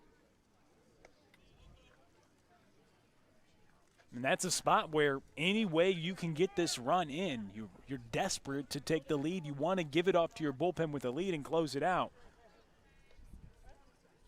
2 balls and a strike. Keithley gets the sign and deals. The sidearm delivery popped foul over the screen and out of play. And Knight has good speed, but with this infield in, of course, they're looking for Peyton Graham. Graham with a ton of speed, too. He'd make it a close play at the plate. Knight transferred from Utah to Portland this past season. Hit .321 in his last season as a Ute, but that was a short season, just 7 games played. The 2-2 taken in the dirt. Nice block by McKeithen, and dancing off third is Peyton Graham, but he stays put. Ball was in the dirt, and as soon as that ball hit the dirt, McKeithen flipped his mask and was just trying to find it and scrambled in time. They want to be careful with Knight, with Hoffman on deck. They do have that base open at first. 3 balls, 2 strikes with 1 out. Graham on third, Hunter on second. Payoff pitch is lined into left field. That falls for a base hit. Graham comes around to score. Hunter will be held at third. An RBI single for Briley Knight, and YD leads 1-0. Big time at bat right there. You had a situation where you thought the suicide squeeze was in effect, but it works. He takes it the other way, and a run comes across. Nice to see YD after Shaver gets out of the game. They're able to get to the relief pitcher, and Keithley surrendering the run on a great at bat from Knight right there. Knight's second hit of the day, and now Wyatt Hoffman looking for his first. Runners on the corners with 1 out, and Bo Keithley showing signs of weakness. That one is driven to right field. Going back is Kavanaugh. He's under it, and Cade Hunter tags up from third. That is the second run of the day, and the second for YD. They lead 2-0 off the sac fly from Wyatt Hoffman. Great piece of hitting right there. Exactly what you have to do. When you have a runner on third and less than 2 outs, you got to find a way to get him in. The base knock comes through clutch in the 7th, and then the sacrifice fly with a runner on third base. Just bring him in, a big field here, and they're able to execute with 2 back-to-back great at-bats, and back-to-back times they're able to get RBIs. That brings up the top of the order Chase Luttrell with 2 outs. Runner goes from first. That's Wyatt Hoffman. And a fly ball to deep left field, but Beloso retreating. He saunters under it to make the catch. Side retired. But YD strikes first. 2 runs on 3 hits and 1 left on. It's stretch time here at White House Field in Harwich, Massachusetts. YD leads 2-0 right here on the YD Red Sox Network.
Bottom of the 7th from White House Field. Brad Klein and Will Connerly happy to be with you.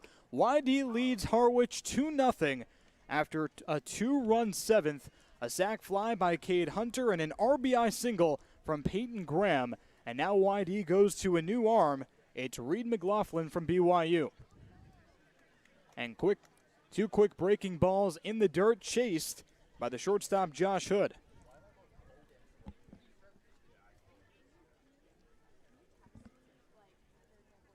Hood today is 1 for 2, a single and a double play, 5-4-3 putout by Pascal Ferreras, cued at third base. That was a really good throw because it was a slow roller as well. A ball and 2 strikes now as the fastball misses. McLaughlin deals, and a swing and a miss. Check swing, and he went around, but the ball was in the dirt. Cade Hunter on the drop third strike sails it over the first baseman Chase Luttrell's head into right field, and Harwich is gifted a base runner to lead off this bottom of the 7th. You saw an error last inning, an E4 that was very costly. Graham got the single, the error got Hunter on base, and then Briley Knight got the single. Wyatt Hoffman got the sac fly, which scored a run. They got 2 runs, but an error was a big part of that. An error right off the bat here with a new pitcher in the game in the bottom of the 7th right after YD takes a 2-0 lead. McLaughlin with a 2.62 ERA in 2021, 57 appearances, or rather 2.62 career, 57 appearances in his career at BYU. 2.04 this past season. Got the slider low and Hughes chased it. And the 1-0 to Hughes in the dirt again. A bouncer, this time blocked by Hunter. 2-0 the count.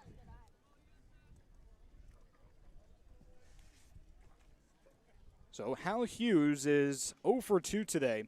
Popped out to first his last time up. Josh Hood with a modest lead off of first base. The 2-0. Fastball right down the pipe for strike 1.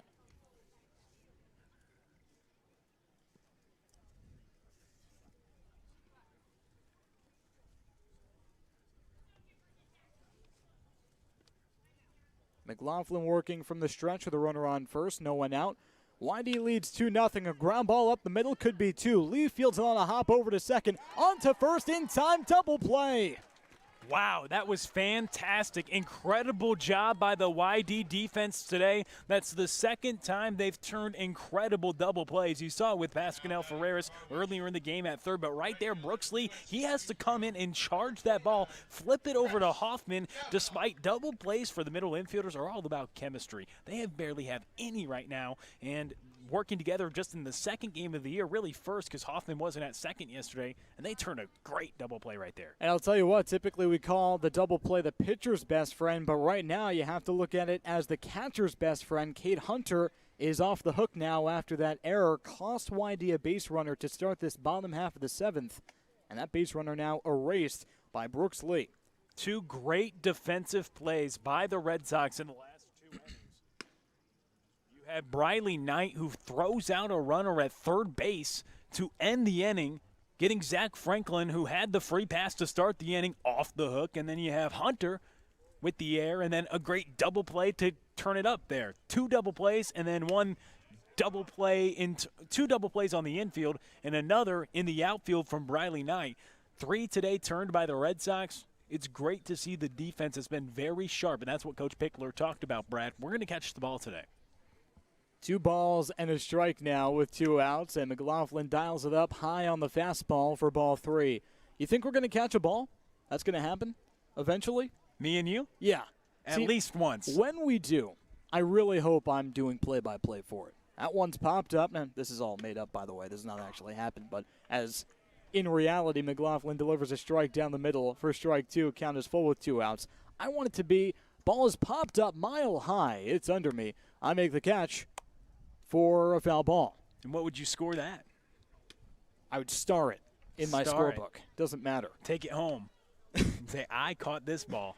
Brett Kavanaugh with the foul ball to stay alive off the fastball. That's exactly what would happen, but my goal would be to call it in a very routine manner. I wouldn't want to get too amped up for it as if the ball is coming for me. I want to slowly but surely, like it's a routine foul ball that just happens to be coming right there. And you call yourself catching it. I get out of the way. Oh, no. See, that's the difference between you and me. Yeah. Three balls and 2 strikes with 2 outs. No one on. Big shutdown inning here for Reed McLaughlin in his YD debut after the Red Sox got 2 runs on the board in the top of the 7th, but a 2-out walk drawn by Press Kavanaugh to keep this inning alive. Center fielder from Coastal Carolina, number 36, Nick Lucky. But you had a good inning of work out of Franklin out of the bullpen, at least in terms of getting that scoreless frame. But the defense has been the theme today. The balls have been caught. You've seen just a couple errors today on both sides, and that's why you've seen a good pitching duel. So McLaughlin has to see another batter as he checks over the runner Kavanaugh at first, not in time. Nick Lucky, the center fielder, 0 for 3 today with a strikeout.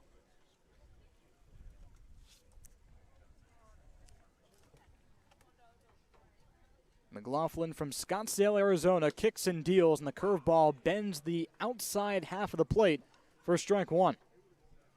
And really be nice to see what type of makeup, what the bullpen will look like in a close game, at least the back end of the bullpen. Who Pickler will deploy toward these final innings. Will he shape it up? Will it be a closer?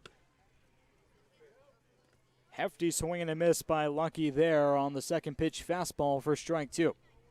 Because that's always interesting, what type of role will the guy have? And he said earlier yesterday, we don't have any roles right now, but you can make a role for yourself if you perform in a big moment. The 0-2 taken outside for ball 1. Cade Hunter throws over to second on the runner Kavanaugh. He dives safely as Hunter sails to center field, and Kavanaugh adjusting his shin guards on second base with a swipe.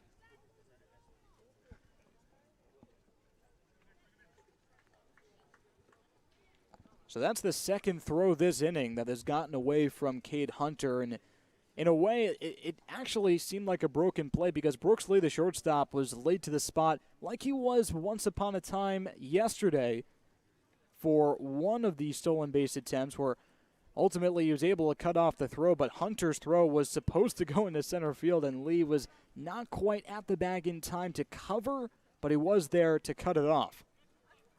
As the fastball misses high and outside for ball 2, so 2 consecutive balls after McLaughlin had his hitter Lucky on the ropes, and out to have a word is Hunter. The third different arm that Hunter has seen. He wanted to go out, make sure they were still squared away with the right signs on second base as well, mid-at-bat. After the runner just got to second, you want to make sure you're on the same page because you have to mix up those signs to make sure this runner on second can't peek in there and relay that to the hitter. Another check back over to second. That one was really close.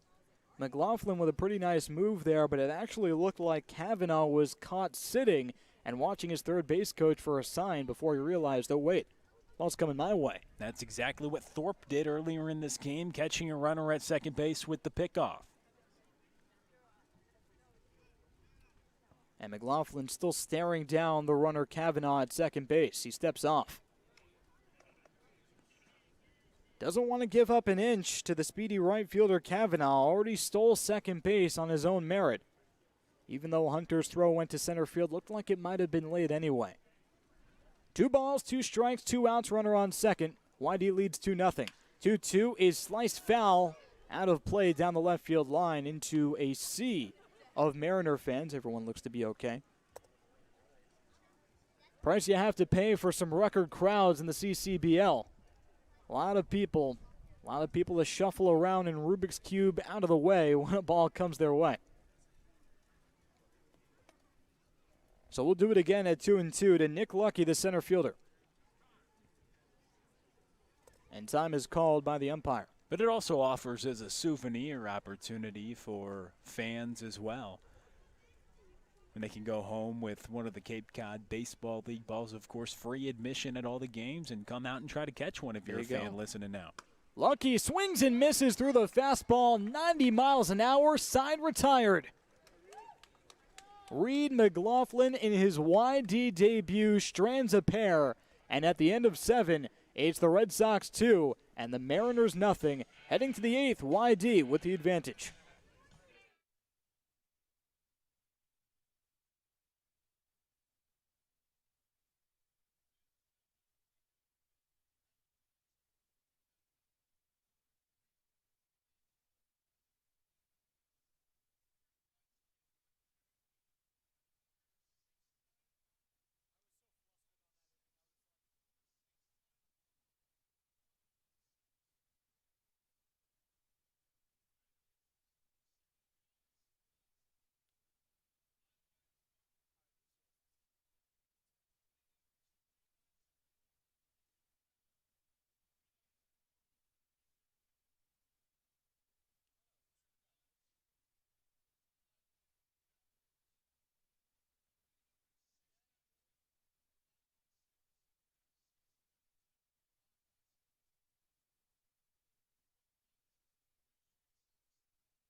Top of the 8th now. YD leads Harwich 2-0. Number 22, Brooks. And Brooks Lee leads off the frame for the Red Sox. They scored their 2 runs in the top of the 7th inning. An RBI single came from Peyton Graham. And after an error to move over the runners, Cade Hunter was able to get on base. And a sacrifice fly by Wyatt Hoffman scored the second. And a first pitch by the sidearm, a changeup wide for ball 1. Sidearmer Bo Keithley, a Cincinnati Bearcat who came in last inning to relieve his teammate from Cincinnati. And a beautiful outing for Evan Shaver as the second pitch fastball clips the zone for strike 1. Shaver had 10 strikeouts, make that 8 strikeouts in 6 innings pitched. Struck out 3 hitters in the first 2 innings, in each of the first 2 innings. Another fastball down the middle, and Brooks Lee an observer 1-2. And with no outs, Lee chops it to the right side. The first baseman Jenkins plays it on a high hop and stomps on first in time, 1 away.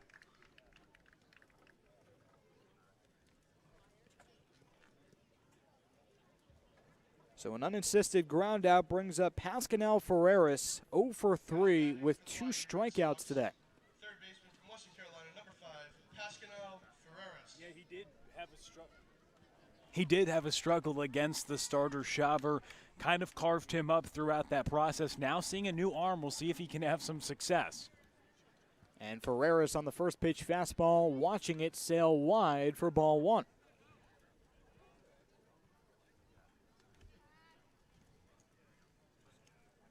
Well, Ferreras, if you want to track the scouting report as he chases the low changeup, 1-1 the count. If you want the scouting report on Pascal Ferreras, here's what you need to know. The guy can field, and that's what we learned yesterday. Played a good second base and then has been playing a great hot corner as he pokes it to the right side. Jenkins ranges to his left but fell. Tried to keep it in play before it crossed first base, and Pascal Ferreras lives to see another pitch. But Ferreras with the 2-run single in the 9th inning yesterday to give YD their 5th run, and that was the tire. YD tied their opener 5-5 with Brewster as he ducks to shrink the zone and give Bo Keithley ball 2 there on the high fastball. And for Pascal Ferreras, he's such a good hitter for Western Carolina, but he's their everyday shortstop. He's been playing third and second, but moving around. Chasing the low changeup, make that slider in the dirt.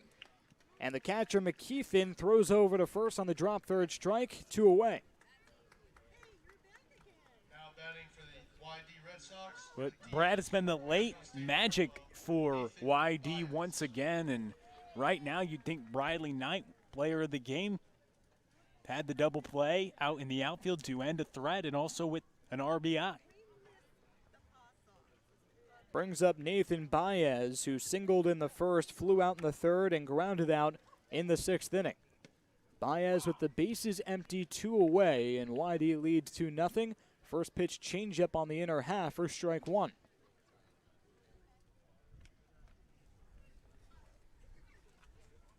Now Baez actually had the only extra base hit of the day for YD in the opener. Ground ball to short, backhanded by Hood. He bobbles it, rifles over to first, and he is not in time. Well, Nathan Baez just muscled it out by a shoelace down the first base line, and Baez is on. We'll see what they rule it.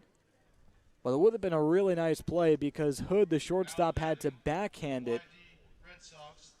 Yeah, but Hood had it, gloved it, but then it popped out of his glove and tried to recover in time.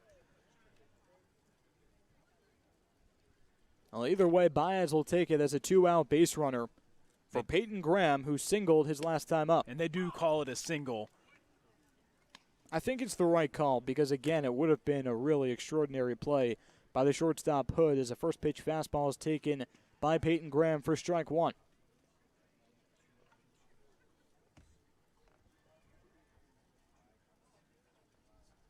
And Graham, the righty, watches the changeup, nick the inside corner, but off the glove of McKeithen, the catcher, gets away.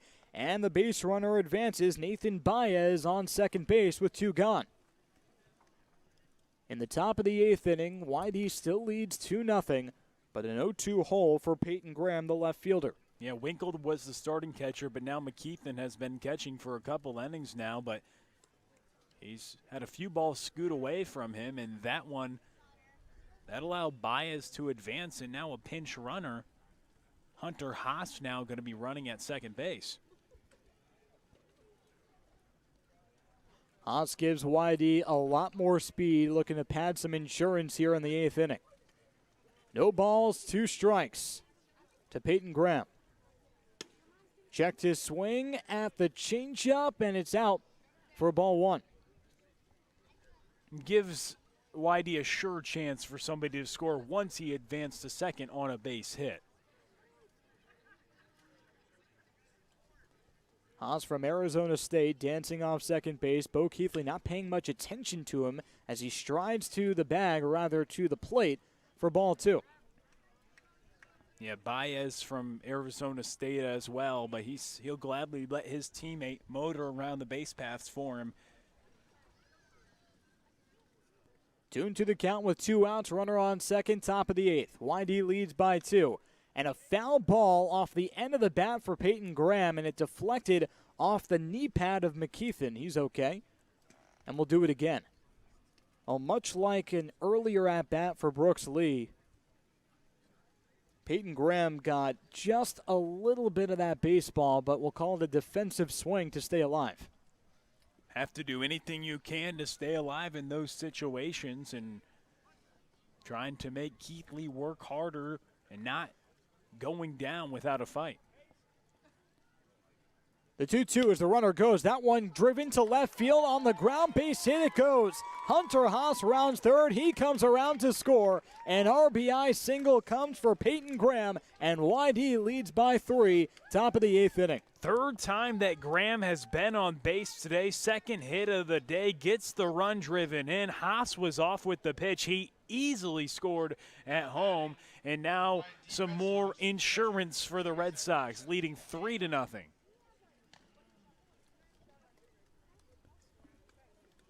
So with a 3-run cushion, Cade Hunter, the catcher, the lefty, comes to the plate and nubs it foul to the YD dugout on the right side. So Graham now with 2 singles. He's been on base 3 times. He was a hit batsman in the first inning. Quite the day for Graham.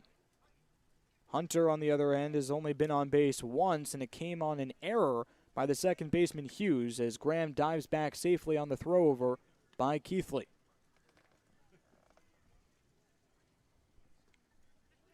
Well, if Hunter can keep the line moving, it would be Tanner Smith next, who came on as a pinch hitter in the 7th inning. And that one is cracked to right field, but right at the right fielder Kavanaugh. A stinger off the end of the bat, side retired. But YD strikes again. An insurance run added with 2 hits on the board and 1 left on base. In the middle of the 8th, the Red Sox 3 and the Mariners nothing right here on the YD Red Sox Baseball Network.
Bottom of the 8th, YD 3 and Harwich nothing right here on the YD Red Sox Baseball Network. Brad Klein and Will Connerly happy to be with you from Harwich, Massachusetts. And Reed McLaughlin in his second inning of relief here, taking over for Zach Franklin, who did take over for Drew Thorpe. Started the game, 5 innings, 0 runs allowed, 4 strikeouts. He was spotless with 82 pitches thrown, and Franklin took care of his job, and now it's up to McLaughlin to get 6 outs.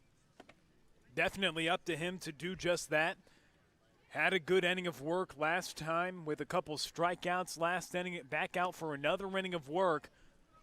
But both starting pitchers had good performances, and this one, it was the Red Sox who utilized some good hitting late, good situational hitting late, and really just getting Shaver out of the game.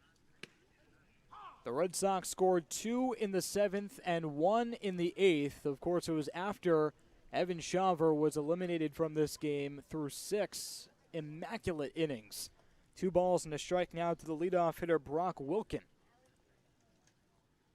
8 strikeouts for that starter as Wilkin slaps that one to left field, and playing it on a hop is Graham, a leadoff single for Harwich as Brock Wilkin stomps on first base.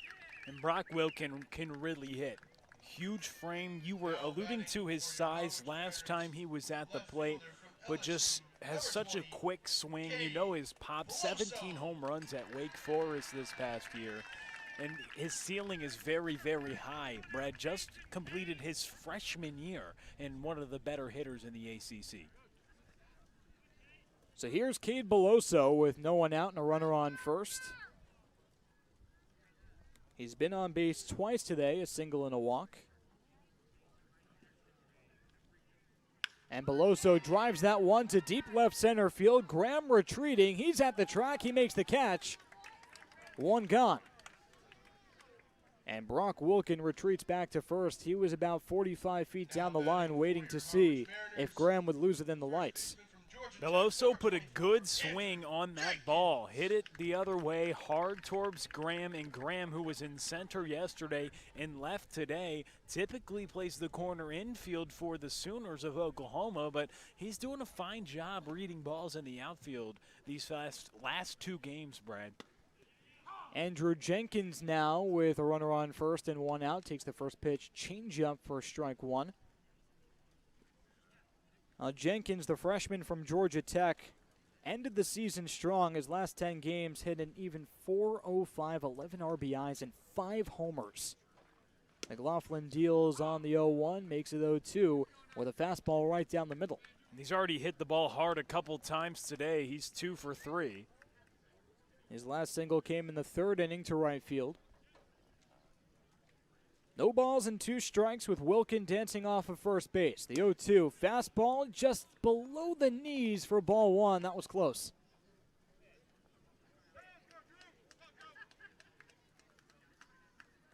Yarmouth Dennis leads 3-0 over Harwich in the bottom of the 8th inning in Game 2 of the CCBL 2021 campaign. First road game of the year for the Red Sox. McLaughlin deals. That one grounded sharply to Ferreras. Throws it over to second, and ranging to his right is the second baseman Hoffman to make the grab. Throw over to first is not in time, but YD gets the force at second. I'll tell you what, you talked about Pascal Ferreras' defense, his incredible turn earlier in the game, and that would have been even better. He was so quick to get rid of the ball.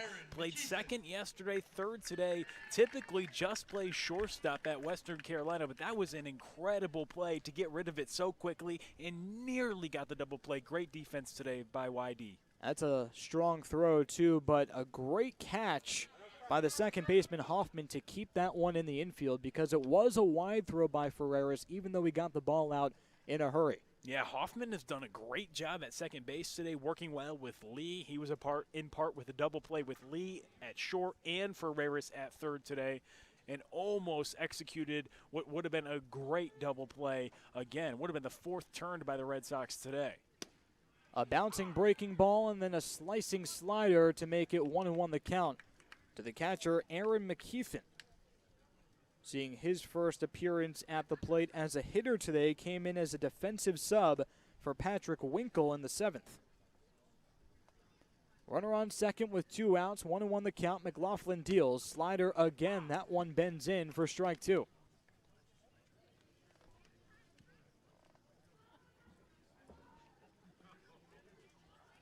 And way ahead here, look for him to try to bury that slider once again. He's been favoring that this inning.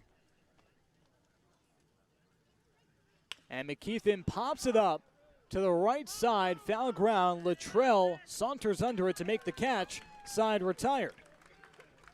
No runs, 1 hit, and 1 left on. At the end of 8, YD in the driver's seat, up 3-0 on Harwich.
Top of the 9th inning we go at White House Field. Brad Klein, Will Connerly, happy to be with you. YD leads 3-0. They scored 2 in the 7th and 1 in the 8th off of the bullpen. After 6 great innings by Evan Shawver, it was Bo Keithley that got roughed up for 2. And now to take the reins, it's Aaron Holiday out of the pen from Old Dominion, the flamethrower. We can see pretty clearly from his warm-ups, but Holiday offers a very different look than Keithley did. He does, and that's what the Mariners have done. They had Shawver, hard-throwing lefty. Keithley, different type of righty. Now Holiday, a harder-throwing righty. They've mixed and matched things with the Red Sox, but it was Keithley who the Red Sox were able to get to. 2 innings, 4 hits, and 3 runs, but just 1 earned. That error at second base really did hurt the Mariners, which also was what hurt the Red Sox yesterday. So Holiday comes on in his first appearance as a Mariner. 19 of his 20 appearances for Old Dominion this past year came out of the pen. And Tanner Smith, the Oregonian, will lead off the frame for YD. Smith came in as a pinch hitter in the 7th, grounded out to the pitcher in his first and only time up. And already a discussion between McKeithen, the catcher, and Holiday just to make sure the signs are right, you'd imagine. But the first time that these two are working together in a game situation, you'd have to imagine there could be some growing pains. Yeah, but usually they talk in the dugout before they go out there. I don't really get that because they had time in the dugout, and you typically don't see a mound visit before the inning starts, and maybe even between innings pitches. Before the warm-up pitches. Usually before the warm-up pitches if you're going to do it, but afters. Oh well, we're through it. Tanner Smith, the lefty, choking up on the bat and skies it out to deep center field, but Lucky is under it. He's retreating to make the catch for out number 1. And you mentioned flamethrower.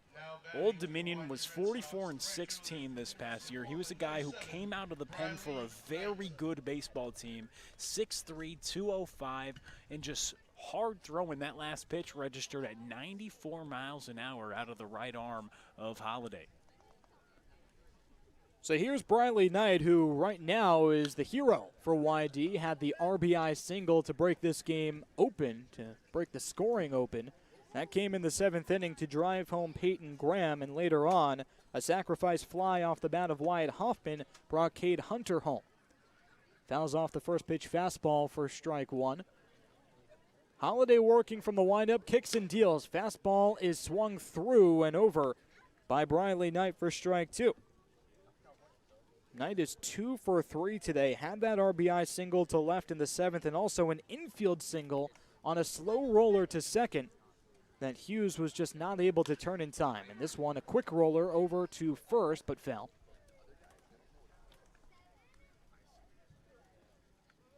Yeah, Briley Knight, he's had a great day thus far in the field as well, not to mention a couple hits, including an RBI. The 0-2 from Holiday. Swung on and missed the curveball, the hook from hell, and Tanner Smith had no part of it. 2 away here in the top of the ninth. Now batting for the YD Red Sox. Yeah, Knight had a tough play on that breaking ball. It had been fastball, fastball, fastball, fastball all inning, and then he drops off a breaking ball that was very tight, kept his same mechanics, and really fooled Knight right there. So Wyatt Hoffman swings through the changeup low below the zone for strike one. And it looked like he was waiting for that heater early. Hoffman, as I mentioned before, his last time up in the seventh inning, a sacrifice fly to right field to bring home Cade Hunter, the second run of the day. Holiday from the windup throws the fastball by Hoffman for strike two at 92 miles an hour. That's where he's been sitting, 92 to 94. Hard throwing right-hander out of the bullpen. And Hoffman fouls it back to the screen. We'll do it again.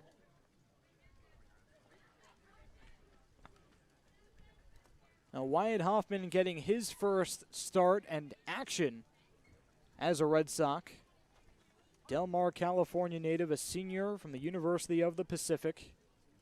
Hit just .228 this past season and swings through the fastball upstairs, letter high for strike three, side retired. So Holiday strikes out back-to-back Red Sox to retire the side in the ninth. And now it's up to the Mariners, down by 3, heading into the bottom of the ninth inning. You're listening to YD Red Sox Baseball on the YD Red Sox Baseball Network.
All comes down to this. Bottom of the ninth inning, YD 3 and Harwich nothing. And on to finish the job for Yarmouth Dennis is the Sandman, Brendan Dufall, to his 4th all-time and Northeastern saves with 12. Well, he knows how to get the job done. He knows how to close things out, and looking for the save right here. Tatum Levins, the lefty designated hitter, starts this frame off and observes the fastball out of the zone for ball one. Well, Dufault, in his career, 4 seasons with Northeastern, a 4.86 ERA. Already throwing some gas at 94 on that first pitch, and another fastball at 93. That one's popped up down the left field line. Ferreras giving it a look at the bullpen. A diving catch made by the left fielder Graham. Was it the catch? Oh, it was! That's incredible. It was actually Brooks Lee who came out of nowhere, ranging to his right onto the mound of the bullpen, and Brooks Lee with an incredible grab. I hope someone got that on video. I mean, that's one of the better catches I've seen. Full out dive in foul territory with a scramble, to mention all of the Mariners in the bullpen running around. Full extension diving out to corral that one. Wow. And that's the second play that we've seen really involve the Harwich bullpen to get out of the way, and a fastball right off what looked to be hopefully the shoulder. I believe that was just a changeup that got away from him up and in. Well, either way, Josh Hood takes the free base and gets up no problem. Dangerous spot, though, for Hood. A scary ooh and ah delivered by the crowd, but he appears to be okay. In the bottom of the ninth, Harwich has a base runner. And it's Hal Hughes, the 8-hitter, second baseman, trying to extend this game with one out and a runner on first. But Brooks Lee continuing to impress us, doesn't he? That play was incredible. Brendan Dufault from Wyndon, New Hampshire, kicks and deals from the stretch. Fastball right down Main Street, strike one.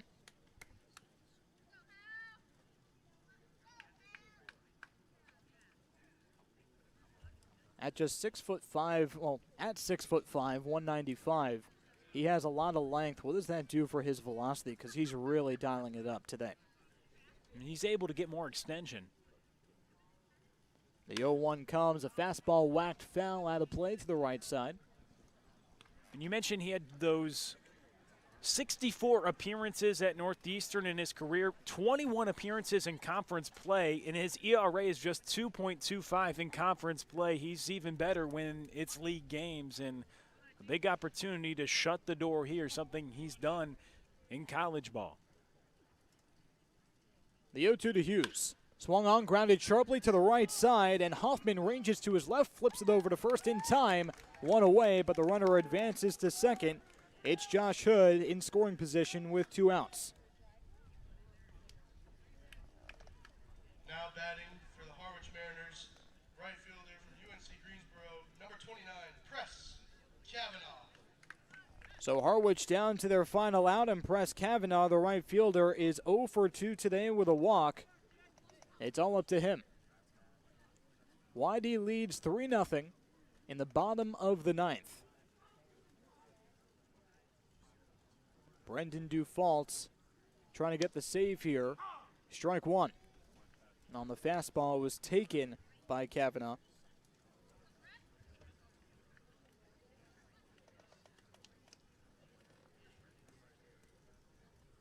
First road game of the year for YD. Haven't been shaken by that road atmosphere, but granted, it's only a 15-20 minute drive to Yarmouth from Yarmouth. Dufault deals another fastball taken at the knees for strike one. Well, Dufault might rely on his fastball more than any pitcher that we've seen in the CCBL so far. Granted, limited sample size, a game in, you want to call it 7/8, so 8/9, but the fastball is really coming in constantly. And why not? It has good velocity, good life. It jumps out of his hand. He gets down on top of it. And that's what he wants to utilize out of the back end of the bullpen. YD is 1 strike away from their first win of the season. Dufault from the stretch comes set and deals. Fastball is whacked back to the screen. We'll do it again. And you have many options here. Up 0-2 in the count. You wonder, do you break something off, or do you try to continue to beat him with your best pitch, which is that heater? But you're way ahead either way. Josh Hood on second base. Dufall paying no attention to him. The 0-2.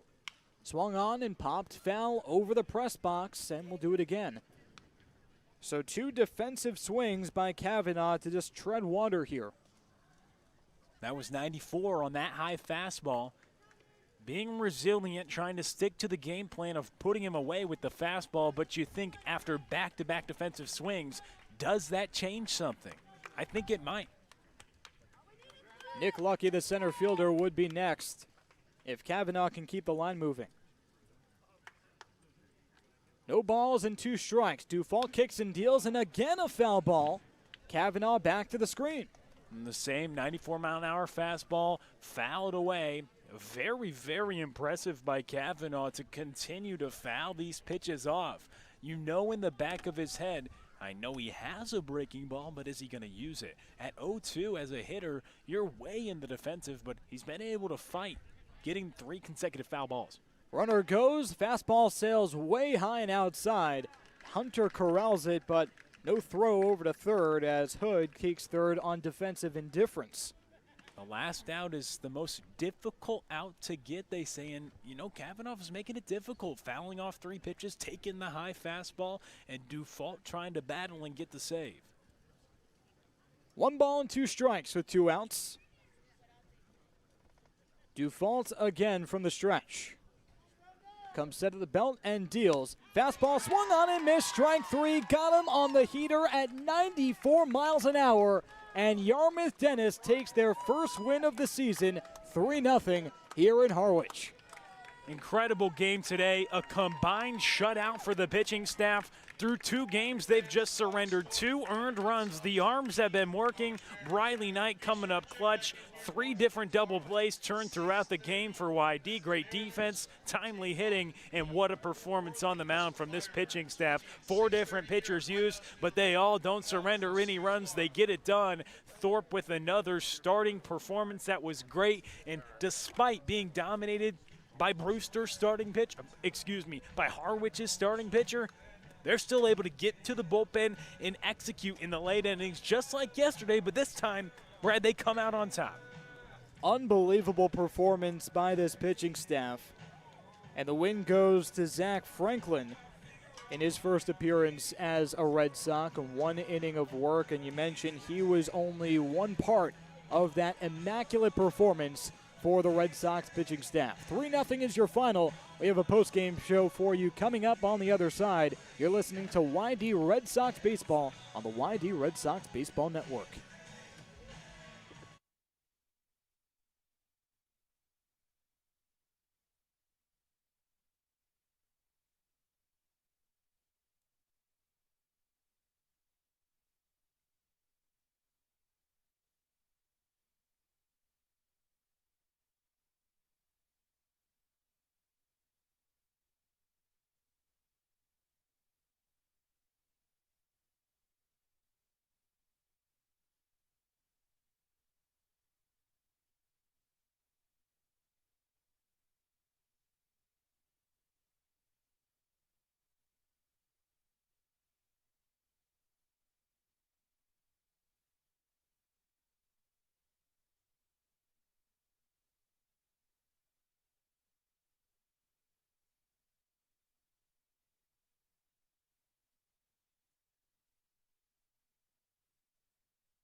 It's the YD Red Sox postgame show on the YD Red Sox